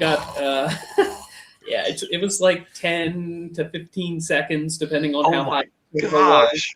So I kind of had to be like, okay, buddy, we got a guy that's going to line up next to me, buddy. Okay. Yeah. Don't even start to spool your car until I'm in. Yeah. Don't worry about burning me down. Just wait. Yeah. You're not going to burn me down, I promise. You're not going to burn me down. Take as long as you need. Just please. And had to fight through that all week. The last day, I unfortunately I screwed up on the first time that I launched, and then I had a single pass. I screwed up my reaction time, and it added, of course that adds to your time slip. And I was down in the dumps about that. Luckily, we were able to get another pass, and we were able to lock up the win. The car ended up going in 874 at 159 for $10,000. Yep. Wow. And I will say, we had the quickest average of all the $10,000 cars that showed up to the event. So, yeah, Eric, I remember us having that conversation, right? Like, hey, if these dudes are going to do this, everybody else is in trouble, right? Because we knew. I mean, we've been following a while. I knew the history of the Grassroots Challenge and all that kind of stuff from your time on the show before and your YouTube channel and all that stuff. I mean, yeah, I knew if anybody could do it in a budget, it'd be you guys. But man, 870s for 10,000, that's pretty. And not using some big crazy cubic inch V8 or anything like that, doing it with a 4200, which is nuts. Yep. So that kind of leads us in a little bit. Tell us about. I think I have a picture of the yellow car in here because you had this. Is this 6 Summer 24? That's that's 24. Yeah. Man. Yeah, this thing makes a lot of sense in my mind. I feel like this car would be one people would build. I think it just looks fun, sounds fun. Just a great project all around. That car, since the last drag and drive that it went to, it's gone 880s. There's a lot more potential left in that car, and we're looking forward to bringing it back. We've been working with a cam company to develop camshafts for the 4200. We've got a lot of things that we're going to change on the car before the next time that it comes back. But you'll see that car probably late 26, starting to show up in some more videos. And super excited about it. For all the cars that we've had on the Drag and Drive events over the years, that one definitely is one of my favorites. It brings a big smile to my face just walking out, getting ready to climb in the car and checking it out. And, everybody's got a favorite car. And that happens to be mine. And I really, really enjoy driving it. So I'm looking forward to bringing it back to another event. That's awesome. Yeah. Well, That happens to be, sorry. That happens to be the highest horsepower Atlas build to date. Now, when we get the car that we'll probably talk about a little later, we're going to do a whole segment on that thing. Yeah, we made 1,004 wheel horsepower with that car. So wow, man, that's insane. Out of a Trailblazer inline-six. Yeah. Well, you guys obviously 6-cylinder stuff. You're known for that, but you've also messed with the 5-cylinder. What about some 4-cylinder Atlas stuff coming? Yeah, we have some plans. Yep. We got a cylinder head being machined right now, getting ported, and we're slowly accumulating the parts. A lot of the things that we learned on the 5-cylinder are going to apply to the 4-cylinder. Oh, wow. They both have balance shafts, so it changes the bell housing and flywheel dimensions, and those are things that will be carryovers from the 5-cylinder build. But I assure you, we will not do a 9-day build to do that one. That is going to be a pretty comprehensive effort to try and get a car that'll compete, for the record at a Drag and Drive event with a 4-cylinder. It's we've got a lot of details that we need to work out in the background to make that happen, but we're pretty optimistic at this point that the lessons learned from the 6 and then the 5 are going to really make the 4-cylinder a comprehensive package that we can be proud of. Interesting. Somebody tag Scott Glassbrook and Tony Nimchek. We need to get some of this 4-cylinder 4G63 trash talk in here, because that's what both of those guys are. I think that's what currently holds the top 2 spots. Yeah, we talked to them at PRI. We were just like, I love your car, man. Like, but we're gonna build one too. Not trying to throw any stones. Just Yeah. Ralph Foy in here, who just made a trip across the country to pick up a 4G63 powered car as well. Yeah. Yep. Now, a 2,300 mile trip in a car that he bought basically over the phone and flew in to get, the stories like what you guys do, Well, let's talk a little bit about the North Star 57 build. Sorry, hang on, I got the. So that one's a bit of a struggle, just because for me, I that's definitely one of my sort of passion builds. Like I'm excited to get that one done, but a lot of our builds are driven by what event can we take it to. And for that car, it's like, it doesn't really fit into anything. You're competing against, all the big V8 cars, and anything that you take it to, you're competing against, 400 plus cubic inch small blocks with a 278 cubic inch V8. So, it's a bit of a struggle. Like a lot of people ask, when are you going to do the North Star? And, we're still, obviously going to finish it. I have a lot of time and effort and money tied up into making that happen, but it's, the whole concept of the build is, this North Star is kind of this legendary engine for good reasons and for bad reasons. It had a lot of success in IndyCar, and if you take the thing apart, it looks like an IndyCar engine. It's incredible. Wow. They just had a few issues, and our aim is to fix those few issues, and maybe we could have something that competes with a Coyote or some of the other dual overhead cam V8 offerings. But we're the only ones doing it. Just like the 4200. Like there's a lot of people that have done high performance 4200. Same with the North Star, but they don't share their secrets, and they don't document their builds, and they don't have enough volume to have an aftermarket support. So it takes time. It's just you can't just snap your fingers like an LS and just order a whole bunch of stuff for it and have the thing running in a week. Right. Have some off the shelf cams and all that kind of stuff. Yeah. Well, like one of the things that Calvin's done through the channel that a lot of folks don't do is he shares all the details that it takes to do the work to have the success. When you look at what has happened on the 4200, he started a wiki, he shared all the details. And when you try and do these oddball builds like the North Star, you would think that something as simple as a starter motor would be a bolt-on piece, and yet that takes a tremendous amount of development to make an adapter that's going to work on the flex plate, that'll work on a converter that matches up to the transmission. And those kind of delays become a big hurdle, and that's where a lot of people are pushing of, hey, when are you going to get back on it? They don't realize that the 100 hours that go into solving something that should be a bolt-on part that is not transferable when you adapt it to a different transmission. I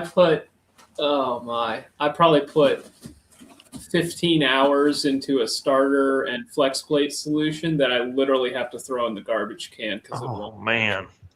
Wow. Yeah, Jeremy Ortiz here saying the wiki is a godsend for us. And that's something that, not to throw any stones, but that's something we learned when we got into the LS. You'd ask simple questions that people would lead you down a rabbit hole. And then when you found the solution, we were quick to share it, and you'd get a dozen people. Well, we could have told you that.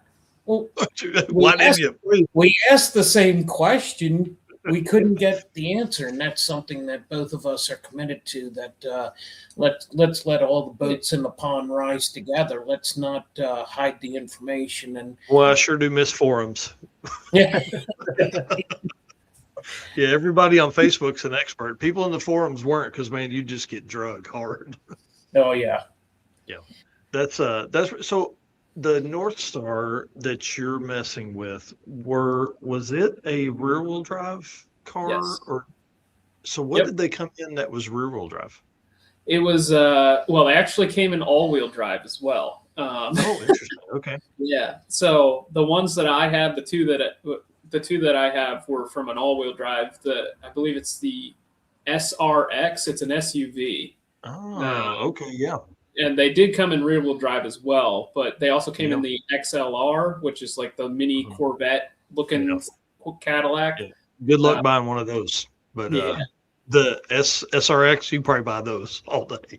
Right. Yeah. Yeah. So I bought two of them for $500, and the guy said that both of them were good. Unfortunately, he left the one out in the rain, and it got pretty rusty inside. But between the two of them, I made one, and that's awesome. In the car. Yeah, I always just think of the North Star. Back in the early 2000s, I sold Cadillacs new, and I just remember driving those DeVilles that were like a jelly bean. But man, the torque steer on those things, I can't imagine some 80-year-old lady getting in her DeVille and matting it and just put her in the ditch, So it's fun times. It's funny that you mentioned that, because we have a Eagle Talon that we used the 4T80E in with a LS4, and that thing wanted to try and swap lanes on gear shifts. We still hold the record for the fastest front wheel drive LS powered car. ran nines at 151 miles an Oh hour. man, no way. And That was interesting. it was funny because the one day we made a pass down at Cecil County, and Calvin looks at me when I got back to the pits, and he's like, "You're willing to get way closer to the wall than I am." Yeah, I can only imagine. So yeah, I didn't even grab a picture of that car. Wow, that's so cool. You guys have a great mix of car stuff. Eric, you want to ask him about this next one here? The VQ56 build. BK. BK. Yep. Sorry. Dang it, Close Mike. enough. Yeah. Close enough. VQ, it's like a Nissan 350Z, but bigger. Man, there's Yeah. people that probably fight you over that one. Right. Right. Well, what's the deal with this one? Tell us a little bit about this one. Well, there's this man, you're probably familiar with him. His name is John Rogers, and he kind of unearthed this hidden gem that has been hiding in the junkyard for so many years. Over in New Zealand, these engines are extremely popular for like sprint cars, like dirt track racing, and asphalt racing. So they take these engines and they de-stroke them to a 4-liter. So they have these real tiny strokes, and the piston moves like this much, and they just rev the thing to a bajillion RPM, but they don't put turbos on them. They just run them naturally aspirated. So John was getting tired of his 2JZ blowing head gaskets, so he thought he would give one of these VK56s a shot, and he made 2,000 horsepower at the wheels with a stock block. And after we saw that, we were like, What is this again, please? So we kind of came at it from the other end. He put forged rods, forged pistons, all the copper head gaskets. He dry decked it. Everything you could do to the thing to make it live, he did.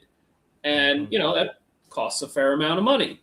And we kind of came at it from, okay, we're fans of sloppy mechanics. Let's do a sloppy mechanics inspired build where we literally just take an engine from the junkyard.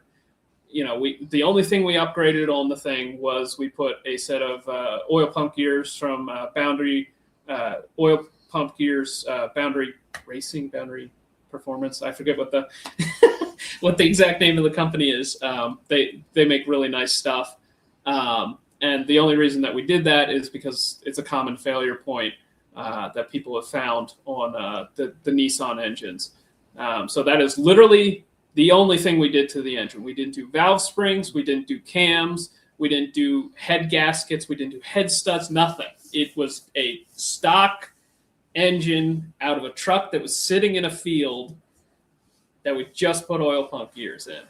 And we've been slowly developing the thing. And we put a 78, 75 turbo on it to start. Found that was a little too small for our power goals. Our goal was to break 700 wheel horsepower. And now the car has an 80, 82 force performance turbo on the car. And it makes a lot of power. We can't quite get it to the ground yet, which we've now rectified. That problem's been solved. Yes, we were having issues with torque converter slip, which Circle D. Shout out. Damn That area one. over there. So big thanks to those guys. Yep. So Stick shift racer that works at a torque converter company. So we've made 707 wheel horsepower on, I believe it was 24 pounds of boost. Yep. And slipping the crap out of 28% converter slip. Yeah. So Just simple calculation. That's well north of 800 wheel. Yeah. Once you get That's that harness. Yeah, and that was revving the thing to 7,800 RPM with stock valve springs. Man, that's crazy. And like stock valve springs and boost and high RPM. That's pretty interesting. Yeah. And then you ran it on a Link ECU or something like that. Am I thinking? Yeah, we're running the car on a Link ECU. They support the factory crank trigger. My goal with the build was to spend as little as possible, go with as much of reusing the factory stuff and that kind of stuff. C3 Performance helped us out with the adapter plate. It already had a provision for the factory crank sensor, and the goal was just to just do a basic, kind of spend as little as possible, VK56, and still have good drivetrain parts behind it, Turbo 400 and that kind of stuff. So, how cool, man. Yeah, I think that's what I've enjoyed about y'all's channel for so long is like, there's I can't imagine how many Trailblazers were purchased after you made power, right? Like my old truck, like it's got a turbo, 5.3 in it now and all that kind of stuff. And I legitimately was like, man, it sure would be cool. That truck came with the 6. It'd be kind of cool to go back to. But listen, I tore the front off of a 4200. No, I'm not doing that motor anymore. In a Trailblazer, worst setup you could ever imagine. Now, maybe out and in a 2-wheel drive, that's probably okay. Yep. Yeah, I spent about 4 months re-engineering my Trailblazer to make it not awful. And it took every bit of 4 months. I re-engineered the entire front of the car, suspension, intake, exhaust, everything, just to make it less of a nightmare. And still not the easiest thing to work on, but it's a lot better than the factory. Right. And that's another build that's kind of been fun to watch, is you guys doing a Trailblazer SS but quicker type deal with the 4200, and it's pretty cool. You guys have just a crazy fleet of cars. I don't know if we have the time to go through all of those, but there's a stack of them for sure. Yep.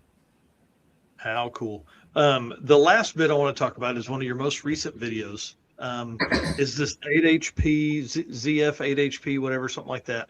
That rebuild seems pretty cool. That's a transmission I feel like is going to become really, really popular just because of the availability of that thing and the power level it can hold, right? Yep. Yeah. So going back to the Trailblazer that I was talking about just before, we've taken a completely stock ZF 8HP transmission. We put it behind a 4200.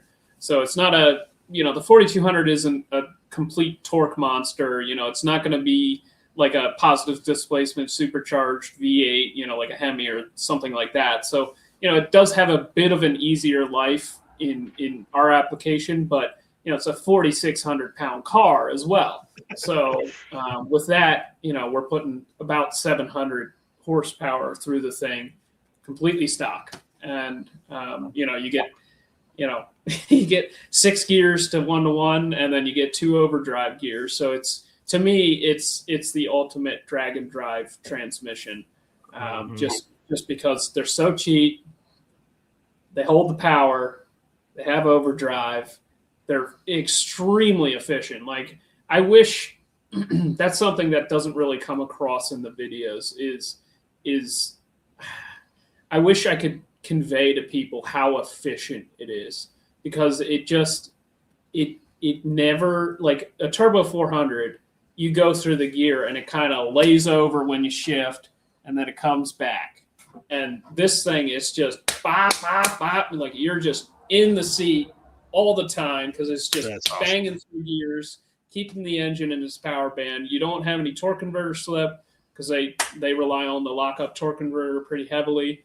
And I wish that came across better in the videos, is just how efficient it is. One of the big things that I saw Calvin's reaction after some of the passes that he made, and we collect a lot of data, analyze a lot of data, and the horsepower at the engine and the horsepower that it takes to make the vehicle run the times was so disproportionately closer with that transmission compared to turbo 400s and other transmissions that it was very exciting to see that for 100 less horsepower you could get the same ETs. It went 1076 in a 4,600-pound car on 13 pounds of boost. That's awesome. That's awesome. What's the final eighth gear drive ratio on those things? I think it's 0.68 overdrive. Wow. How cool. Yeah. Yep. That's awesome. Yep. Oh, yeah. Joe here says, been here since Calvin's first videos. Glad to see how far you guys have come.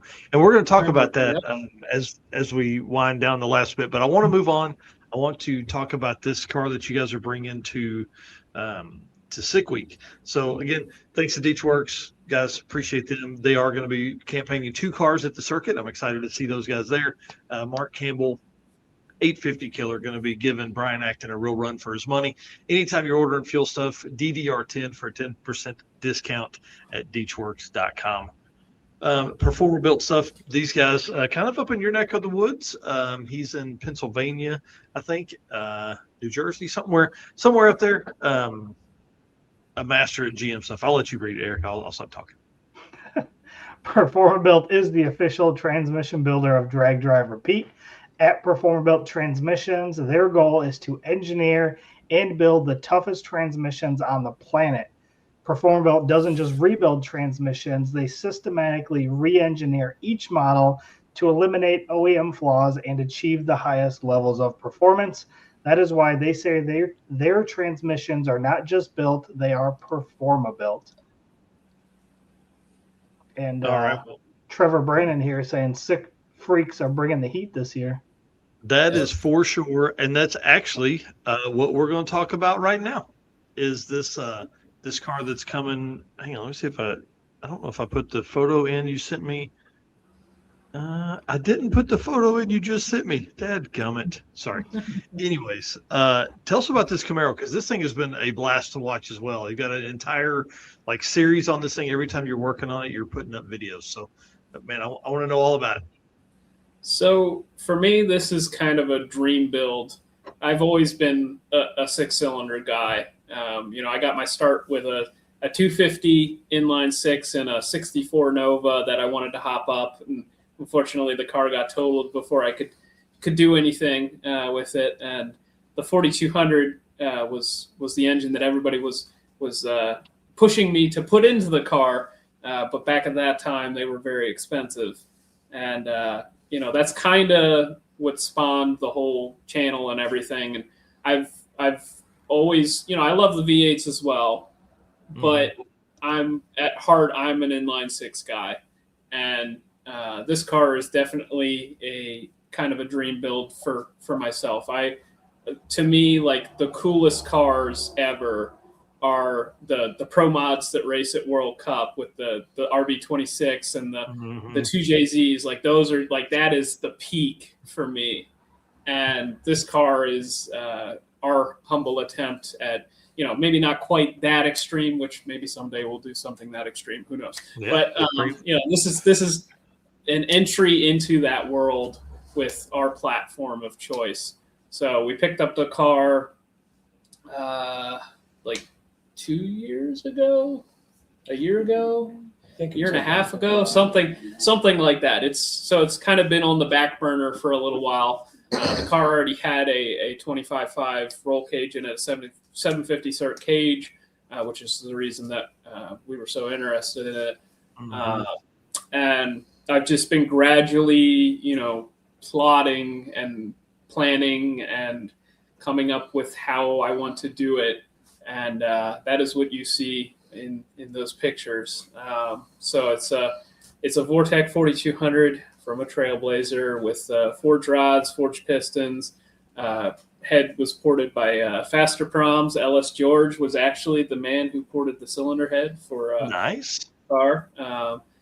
Dad built the equal length 6-into-1 header. Got to say a big thanks to MW Steel for the dual plenum intake manifold. Bullseye sponsored us with a turbo for that one, 8388, a 6-inch core intercooler, and it's hopefully going to be something to see. Unfortunately, our plans are to bring it to sick week, which is in a couple of days, but it does not run right now. So and you guys are in here sitting with us. Thank you for that. Yeah. So I have a little bit of wiring to do. We put clean T-shirts on. What you don't see is we're filthy from the waist down. We just threw clean T-shirts. That's awesome. Yeah, I have a little bit of wiring to do. We've started to put fluids into the thing, check for leaks. Got to build a belly pan, couple other bits and bobs. But hopefully tomorrow it will fire up for the first time. But it's our first time doing a dry sump system. We've never, Dad has piles of dry sump parts, but we've never actually done one ourselves. So it's going to be a learning experience, which hopefully goes smoothly. And that car also has a Dodge ZF 8HP transmission behind it, which is the one that you were alluding to before that we did a little bit of an upgrade to. And then it has kind of a weird rear in the back. It's a Dana 60 in the back. So that came with the car. Yeah, I was going to say, I think that's what came in those cars, or that's the first, that's the easiest upgrade or something like that. I can't. No, the S60, Strange put it together, and they became very popular. Those are, very, very good cars, and but it was a very popular non-Ford 9-inch swap. Some people they want to have a Chevy rear in their Chevy, so they don't want to put a Ford 9-inch in my Chevy. It'll never go as fast. All Chevy parts makes it, that's the 10th or something. Who knows? This car's been a blast to watch, and I really have appreciated how in depth you're going with all the stuff. Like the most recent video, because I've looked, it is the most recent. I've been every couple hours I refresh looking for a new video, but that's okay. It's okay. We're just hanging on the edge of my seat here. But your most recent was the rebuild of the 8HP, and you really go into detail about how this setup, this isn't a Hellcat transmission. This is like the V6 setup or regular V8 car, and why you chose it and all stuff. So big, big props for that. It's pretty cool. Yeah. Well, we're trying to share the information. There's a lot of people that seem to know a lot about the transmissions, but they don't really want to share it because they're probably trying to run a business, and that's understandable. But our business is to share with everybody, and so. Yeah. So I think the kit you have now is like it adds extra clutches into a couple different drums or something like that. I was really trying to follow along, but listen, automatic transmissions, voodoo magic, and you guys have it figured out. Yeah, I was like you like 3 years ago, and we kept blowing them up, and I was like, all right, I got to learn these things. I'm tired of paying somebody else to rebuild them.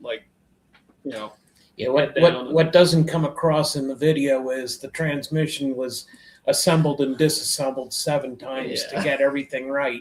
Yeah, it looks like it went together super smoothly, but I had that thing apart and back together so many times, and I was like tearing my hair out. Yeah, I'll have to go back and watch that now. Is he wearing different shirts? And I walk into the garage, his eyes are spinning. He's like at wit's end. And, okay, let me help you out here. Now I'm pretty comfortable with it, but it took a couple. Yeah, that's awesome. It's once the recipe's available, that again will be something probably added to a wiki page or something like that. And the goal is to try and get this as affordable for as many people as possible. And we don't begrudge anybody who's making a business and doing work like that. But there's so many young people out there who don't have the means to try and build something fast, and we certainly cater to folks like that, folks who have limited means and are struggling, that want to time goes by so fast, you get old so fast. Don't say it out loud. we want to see people succeed as quickly as possible, and it's one of the joys that I have is seeing a resurgence of a lot of young people getting into the sport, and we hope that we hope to see that continue, that trend continue. Well, and with what you're doing with the 4200, I mean, somebody in their early 20s, their mom has a Trailblazer that doesn't run right anymore, and it's parked out back. They can have that thing, and they can build, a duplicate to what you got. They can go to the junkyard, they can pull this transmission out, and they can go through your video and watch you take it apart and put it together and all that kind of stuff. And that is a big deal. And that's why, I mean, Sloppy Mechanics, you guys, obviously, I mean, that truly does drive a lot of stuff. And I am in my mid 40s, and I started cutting up, and I did my own wiring harness and everything based on all the stuff I read on Sloppy Mechanics. You know what I mean? Without that, I would have paid somebody to do it, and I'd have built some engine that it'd have been down another 3 years. And instead, I built everything in it, and we've since built a business out of all that. So, But it's funny you brought the one picture you brought up with the 3 Fairmonts. That is Matt's Fairmont. He came to visit us the one day, and that's awesome. That's the not sloppy mechanics Fairmont there. He's been a good friend for us. Yep. Very, very helpful, and really appreciate what he did for the whole business and making the LSs what they are. Well, for me, it's like, going back to the Sunbird, we talked about that earlier. Like, that was our first LS build. Like, you better believe I was all over the Sloppy Mechanics wiki. Like, well, Sloppy Mechanics says we should do this and blah, blah, blah. And to go from that to 7 years later, 10 years later, I'm riding in the passenger seat of, the Sloppy Mechanics Fairmont. It's just I really I really took a moment to kind of soak that in when that was happening. It was just like, this is really cool. That's awesome. Hey, when you guys get back from sick week, we need another Sloppy Mechanics radio show with you guys and Matt. That would be another good one. That would listen, I need a good 4 hours worth of podcast time to listen to again. That is one great thing about that. And you guys have the knowledge and car history of building to do that. So let me ask this. What's the goal for this car? I mean, obviously to just mop the floor with some non V8 powered stuff at sick week. So the guy who's first goal is to So the guy who's probably going to mop the floor with us actually made a comment earlier. But the goal is just to get there and just see how the week goes. Dialing in new cars takes time, and that's why we're so adamant about testing. We're not even going to have a dyno session on this one, which is going to suck because we have experience with the engine. The engine used to be in my Fairmont, and it made good power. We made it. It made oil pressure. We know, the engine's probably going to be a runner, but it's just there's a lot of new. We like to repeat a phrase. What does new stand for? New stands for never ever worked. So you gotta get those new parts into the working category, and that's not always the easiest thing to do. So our goal is to finish the week. I'd love to see single digit passes every day. That would be cool. If things go well, maybe we'll swing to the fences on the last day, but the eventual goals are to go sevens. Is why we built the car, but we're not gonna push ourselves. We're not gonna push the components beyond their limits, especially without having the opportunity to test them. We'll sneak up on those sevens, and you'll see the car develop over the course of time. This won't be its one and only drag and drive. You'll see development on this. Once we get the cams sorted out that we're working on in the yellow car, you'll see a similar installation into the red car. The red car offers a lot of things that are going to be an advantage over the yellow car. Weight, probably, I would assume. Yeah, oh my word, yes. That thing's a really old gal.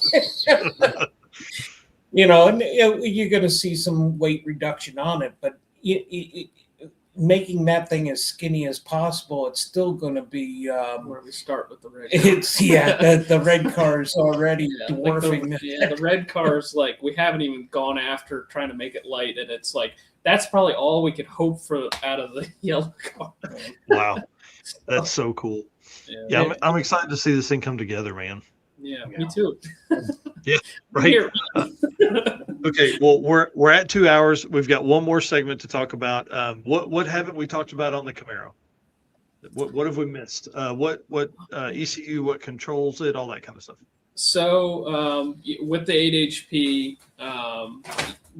there's a couple of controllers available, but we like to run a max ECU because it doubles as our engine management system and our transmission management system. So the max ECU guys offer a firmware that you can flash right to the factory ZF controller.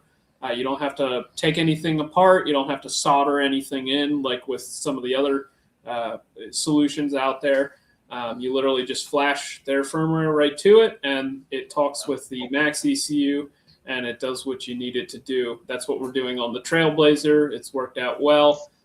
So we're going to run a max ECU. It's actually the max ECU out of my Fairmont.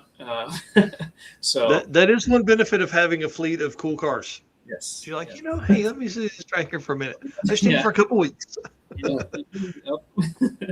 How cool. Okay, Eric, let's move on, man. Big shout out to Ryan Snyder and the guys at Performa Built. They're GM transmission specialists. They have a 7-second F-body 4th-gen Camaro that's running a 4L60, if you guys can believe that's pretty awesome. Yeah, pretty impressive stuff. Yeah. So let's move on to the AFCO Racing products segment here. Racers know when you want performance that wins, you want AFCO. From shocks and suspension to cooling, brakes, and more, AFCO Racing has been helping teams go faster for over 30 years. Built by racers for racers. Check out the AFCO Advantage and follow them today on social media for the latest in performance parts. AFCO Racing is built to win. So speaking of winning, this really isn't a competition, but let's talk about YouTube. There's a lot of people that watch this that have channels. You see a lot of YouTube comments over here on the side.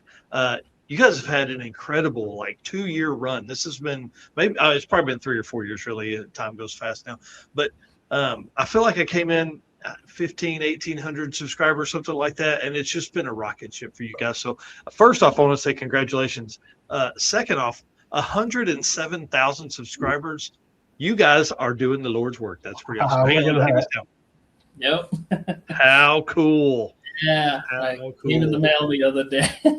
Man, that's so awesome and so well deserved too. We've talked this whole time about just your willingness to share all this stuff. But I'll tell you, the build process, the quality of videos have been high the whole time. But man, these last few months, last few year probably has been pretty impressive. Some primo thumbnails here, man. Loving these. Yeah. That popped in my head. I'm like, oh, this will work. Yes. This one here, the view count, I wish I'd pulled the view count in. I think this video has 100,000 views on it or something like that. This one's 350 something. Oh my gosh, dude, that's awesome. Yeah, you've been doing an incredible job. So I definitely want to talk about that. Obviously your success, but what drives you? Who edits for you? Do you edit? How do you shoot? What's the whole plan there? Oh my God. Yeah. So yeah, I pretty much do all the filming, all the editing. My brother does help here and there. I got to say a big thanks to him. It's sometimes I'll kind of get in this frantic, I need to get this done. And my brother will be like, I got you. So, that's awesome. Yeah, I do pretty much everything. And, wow. There's a lot of planning that goes along all in the background. There's a lot of planning. These shelves behind me are future plans. So But there's a lot of time and effort from all of us that goes into trying to like there's this parts, truly is a family affair. Yeah. And the part that you see, Calvin is the primary on. What happens in the background, chasing parts down, gathering things, doing a lot of tedious machine work. Those are things that aren't captured, but there's days that recently there was 10, 11 hours on the lathe spent building things, and when you realize that and appreciate that as it's a family effort and we're all focused on that goal, it all comes together. But at the end of the day, I can look out my window and see his light is on and he's editing videos. And I know how challenging that is because it's hard to capture the moment. And the moments happen, clear out of the blue. Probably one of the most fun videos that we ever did was the supercharger that we put onto the Camaro. And that was that showed a lot of the jovial behavior that was going on as we were carrying on in the process of putting it on. And most builds are not that way. Most builds are the 10 hours that you're standing there next to the lathe, and there's not a lot of interest in that. But when you capture the flavor of what it takes to put something together and put a good message that flows and it captures the audience's interest, it's very rewarding for him. And we can see that the watch time and the engagement that folks have in the videos, it's consistent throughout the videos. So it speaks a lot about how good the editing is. And putting together this piecemeal stuff, we both have full-time jobs, so all of us work.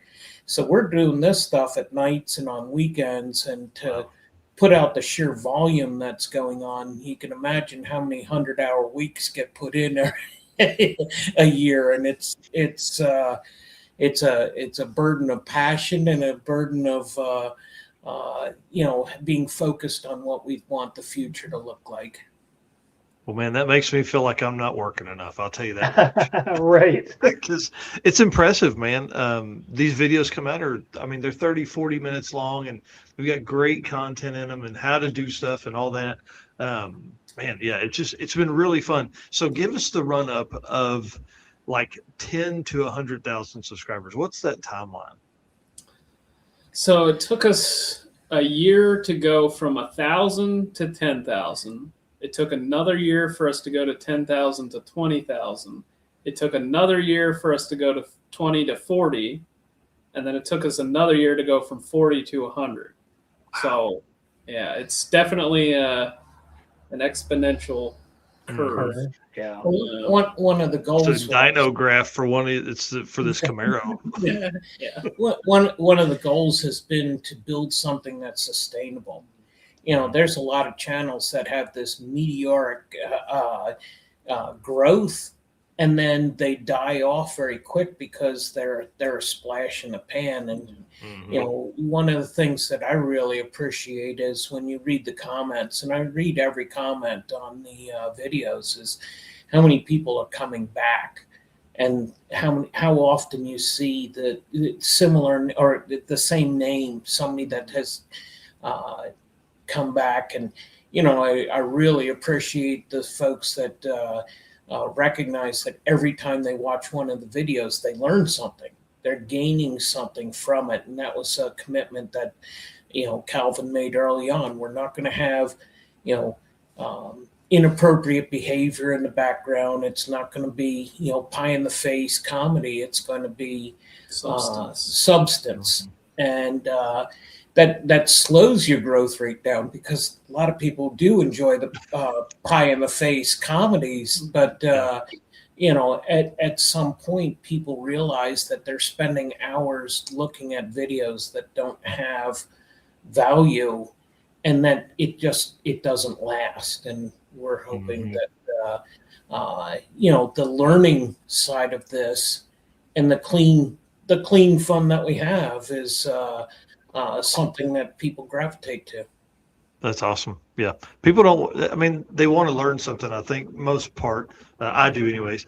And then you can't just blow up stuff all the time just to blow it up. Yeah. We got to learn something in it too.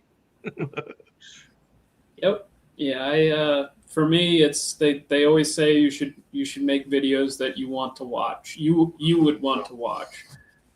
So for me, I rarely find myself watching a video that's just pure entertainment. For me, I want to learn something. Like, I watch Veritasium. Like, I've recently gone on a deep dive into his stuff. Just I want to watch something, and I want to become better for it. I don't want to just watch people do dumb stuff and hit each other with baseball bats. Like that can be fun. I do. That's fun, but yeah. I do indulge in that on occasion. But yeah. For me, for the most part, like I want to learn something. So I hope that our videos, teach you something and teach you something valuable, and that's what we try to. I wonder how many project cars y'all have helped put into the atmosphere. Right. Well, that's an interesting subject, because one of the things that we want to see is the low buck efforts being appreciated. Like, we've talked about the Grassroots Motorsports Challenge, and that community grew very healthily for a long time, because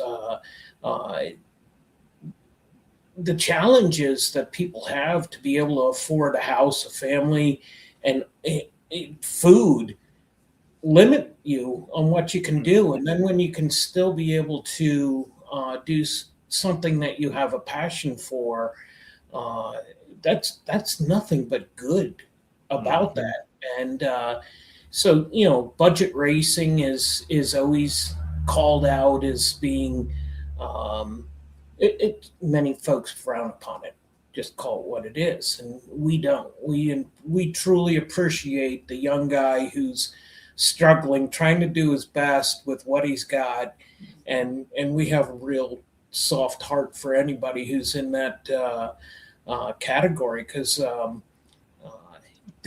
life is meant to be enjoyed, and we have a passion that we can share, and we love seeing people have a passion. Yeah, that's awesome.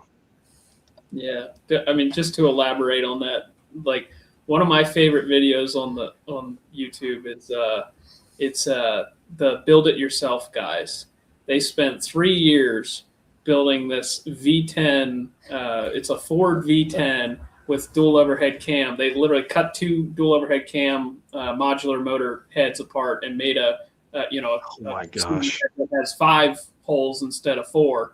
And they spent 3 years building this thing, and like they get to the end and they finally get the sound that they want, and you can just like see the tears in their eyes. And like, to me, like it's just it's like, do you know how many times they probably wanted to quit? How many struggles, how many roadblocks they ran into, and you can't do that, that'll never work.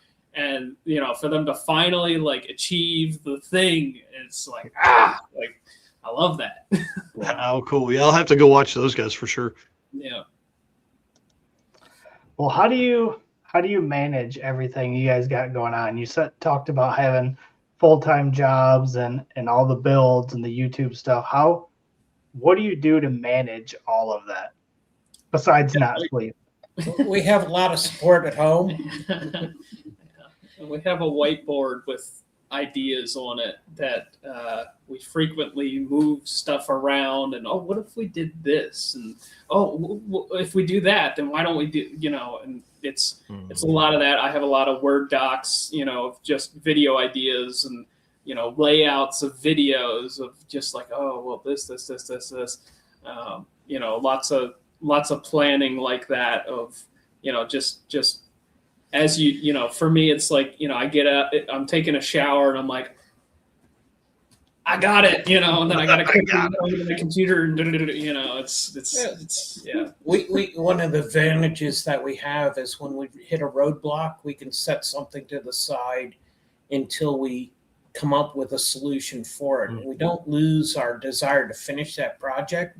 But so many folks that are trying to do these oddball things that, like what we do, if you only have a single car garage to work in, and you run into some of the roadblocks, you have a couple choices. And one of them is spending too much money with the solution to come up with the solution. And, fortunately for us, we're able to push it into the barn and pull the stalled project back out when we've come up with a solution that may be a very creative, inexpensive solution, or, we know when to spend the right money on the right part, because there are certain things that just absolutely make sense. You don't be a cheap guy to be a cheap guy. You be frugal in coming up with solutions to the problems. A lot of times it's a matter of just step back and think about it long enough to come up with that solution, and having a barn that we can slide the cars in and out of certainly offer that opportunity to not have to push harder or drive yourself mad trying to come up with that solution. Yeah. Wow, that's cool. Yeah, I doubt there's very few YouTubers that have a whiteboard.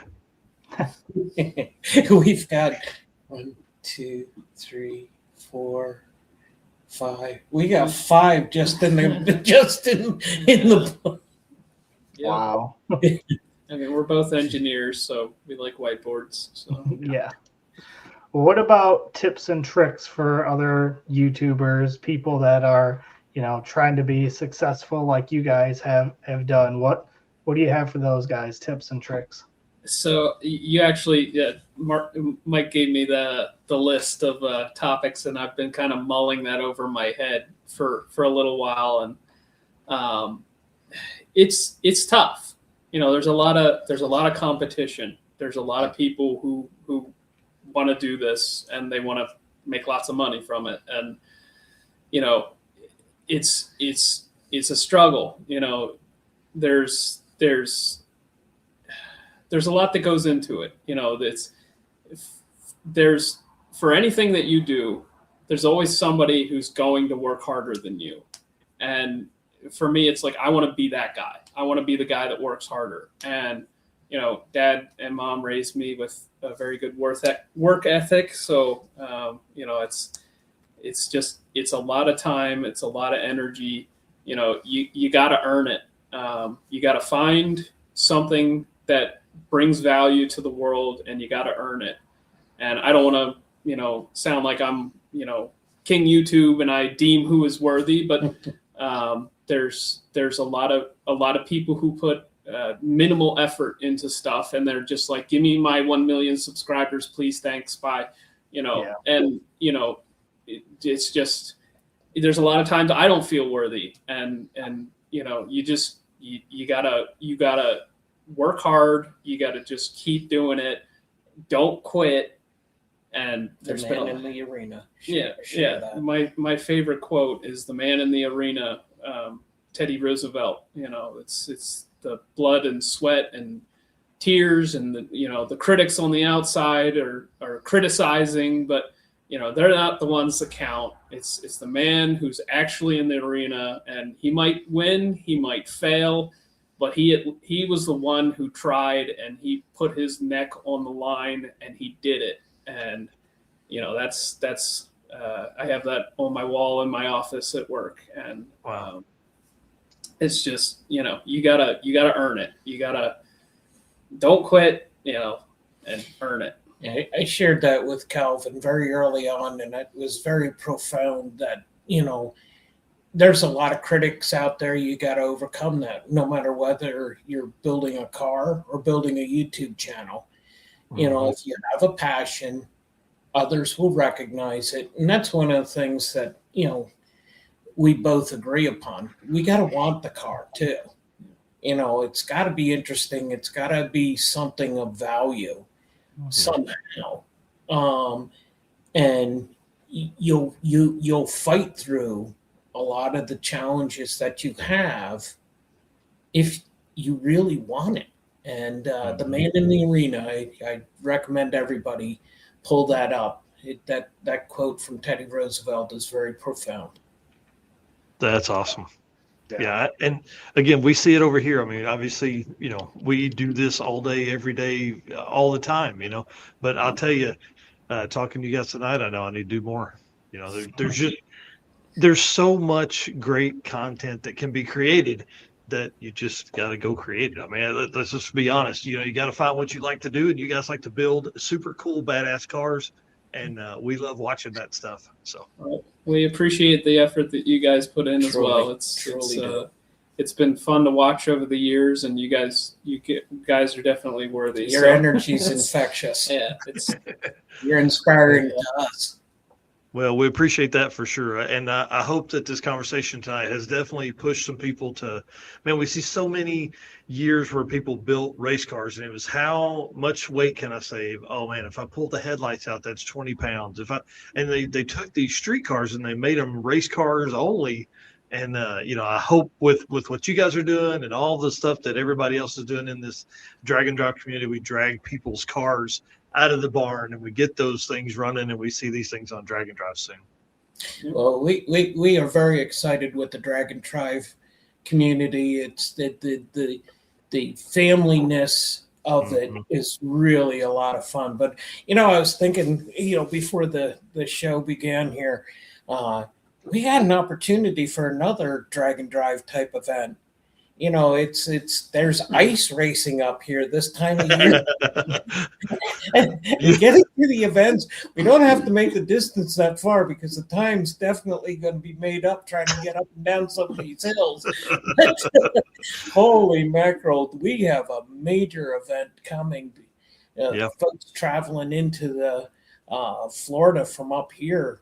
You know, we just got hit up with this storm, and then there's another storm coming next weekend. So it's going to be a challenge to see what's going on. But I'm happy for the folks that are already there.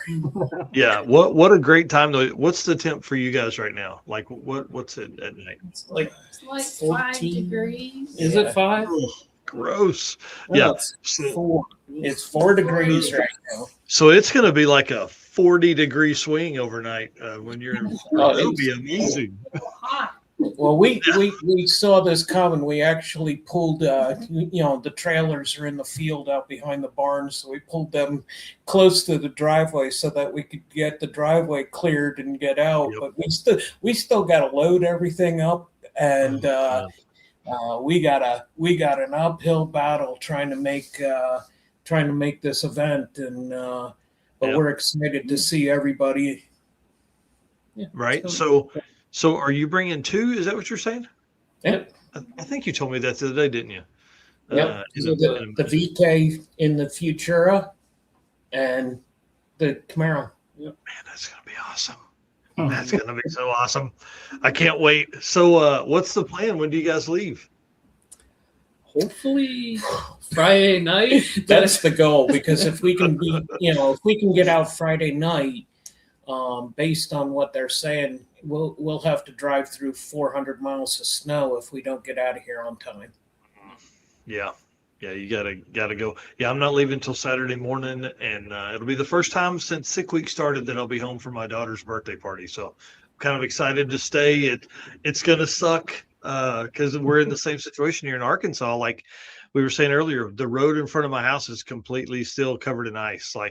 So I have a 2-wheel drive truck. I don't usually get out in this stuff, but it's going to be kind of interesting. So bring it on, you know. So anyways, well, y'all, thank you so much for spending the time tonight. I know we probably shouldn't have kept y'all an hour and a half, but I really do appreciate y'all taking the time and going through all the stuff, man. You guys have such a cool story. And again, I would love to see a Sloppy Mechanics radio show after sick week. And we got to get Matt on one of these, man. I think him and Cameron would be incredible drag and drive racers. Yeah. He's a good dude. He's Yeah. a smart dude, and we really appreciate him, and we truly appreciate what you're doing. We were excited when you asked us to come on. Yeah, we got to do this more often than once every 3 years. For sure. All right, guys. Well, we're going to put you backstage. You guys, please go right now. Nivlac57, Facebook, YouTube. Definitely follow him on YouTube. Be part of the 107,000 subscribers over there. I know everybody that's watched this will enjoy all the stuff from there. So thank you very much. And I'll see you in a couple days. See you guys. Safe travels. Bye. Yep. Thank you. How fun, dude. Man, Yeah, I'm telling you, I could talk to those guys for many more hours. Yeah, Have a they're ton of awesome. great stories, and we need to turn them loose one day, like a 4-hour live stream where we go through all the builds and tell all the fun stories and all Yeah, that. we just need to get them with a camera, have them move around and show all the cars. Right? Yeah, that would be a thing. We need to just go visit. Let's plan on that. Hey, That there way- you go. I like that even better. We'll do Yeah. a live podcast from their place. Yeah, that would be more fun. All right, buddy, send us out, man. All right. Again, appreciate everybody that hung around here for 2.5 hours. Great conversation tonight. Thanks to Wirecare. Thanks to the Nelsons, Nivlac57. Thanks to you guys, all of our race car friends, all of our race car friend members, and everybody that you're going to see here in just 4 days. And our sponsors. Again, we can't do this without them. So please, if you guys are looking for parts, check these guys out. We've got discount codes. We've got affiliate links. We can get you in contact with somebody if you need to speak with somebody. But thank you to Summit Racing Equipment, Deechworks, Molly Motorsports, Driven Racing Oil, Howard's Cam, J-Wire Solution, AFCO Racing Products, Performer Built Transmission, Car Change 3D, Power Tube TV, WAF Racing, Sweet Patina, and Racing Junk. And everybody that is traveling to Sick Week with all the storms, please, safe travels to everybody. Get there safe and have a good weekend. We will see you possibly on Saturday because you'll be traveling. But if not, you will be live on site on Wednesday night when we do this next show. Yep. All right. See you guys.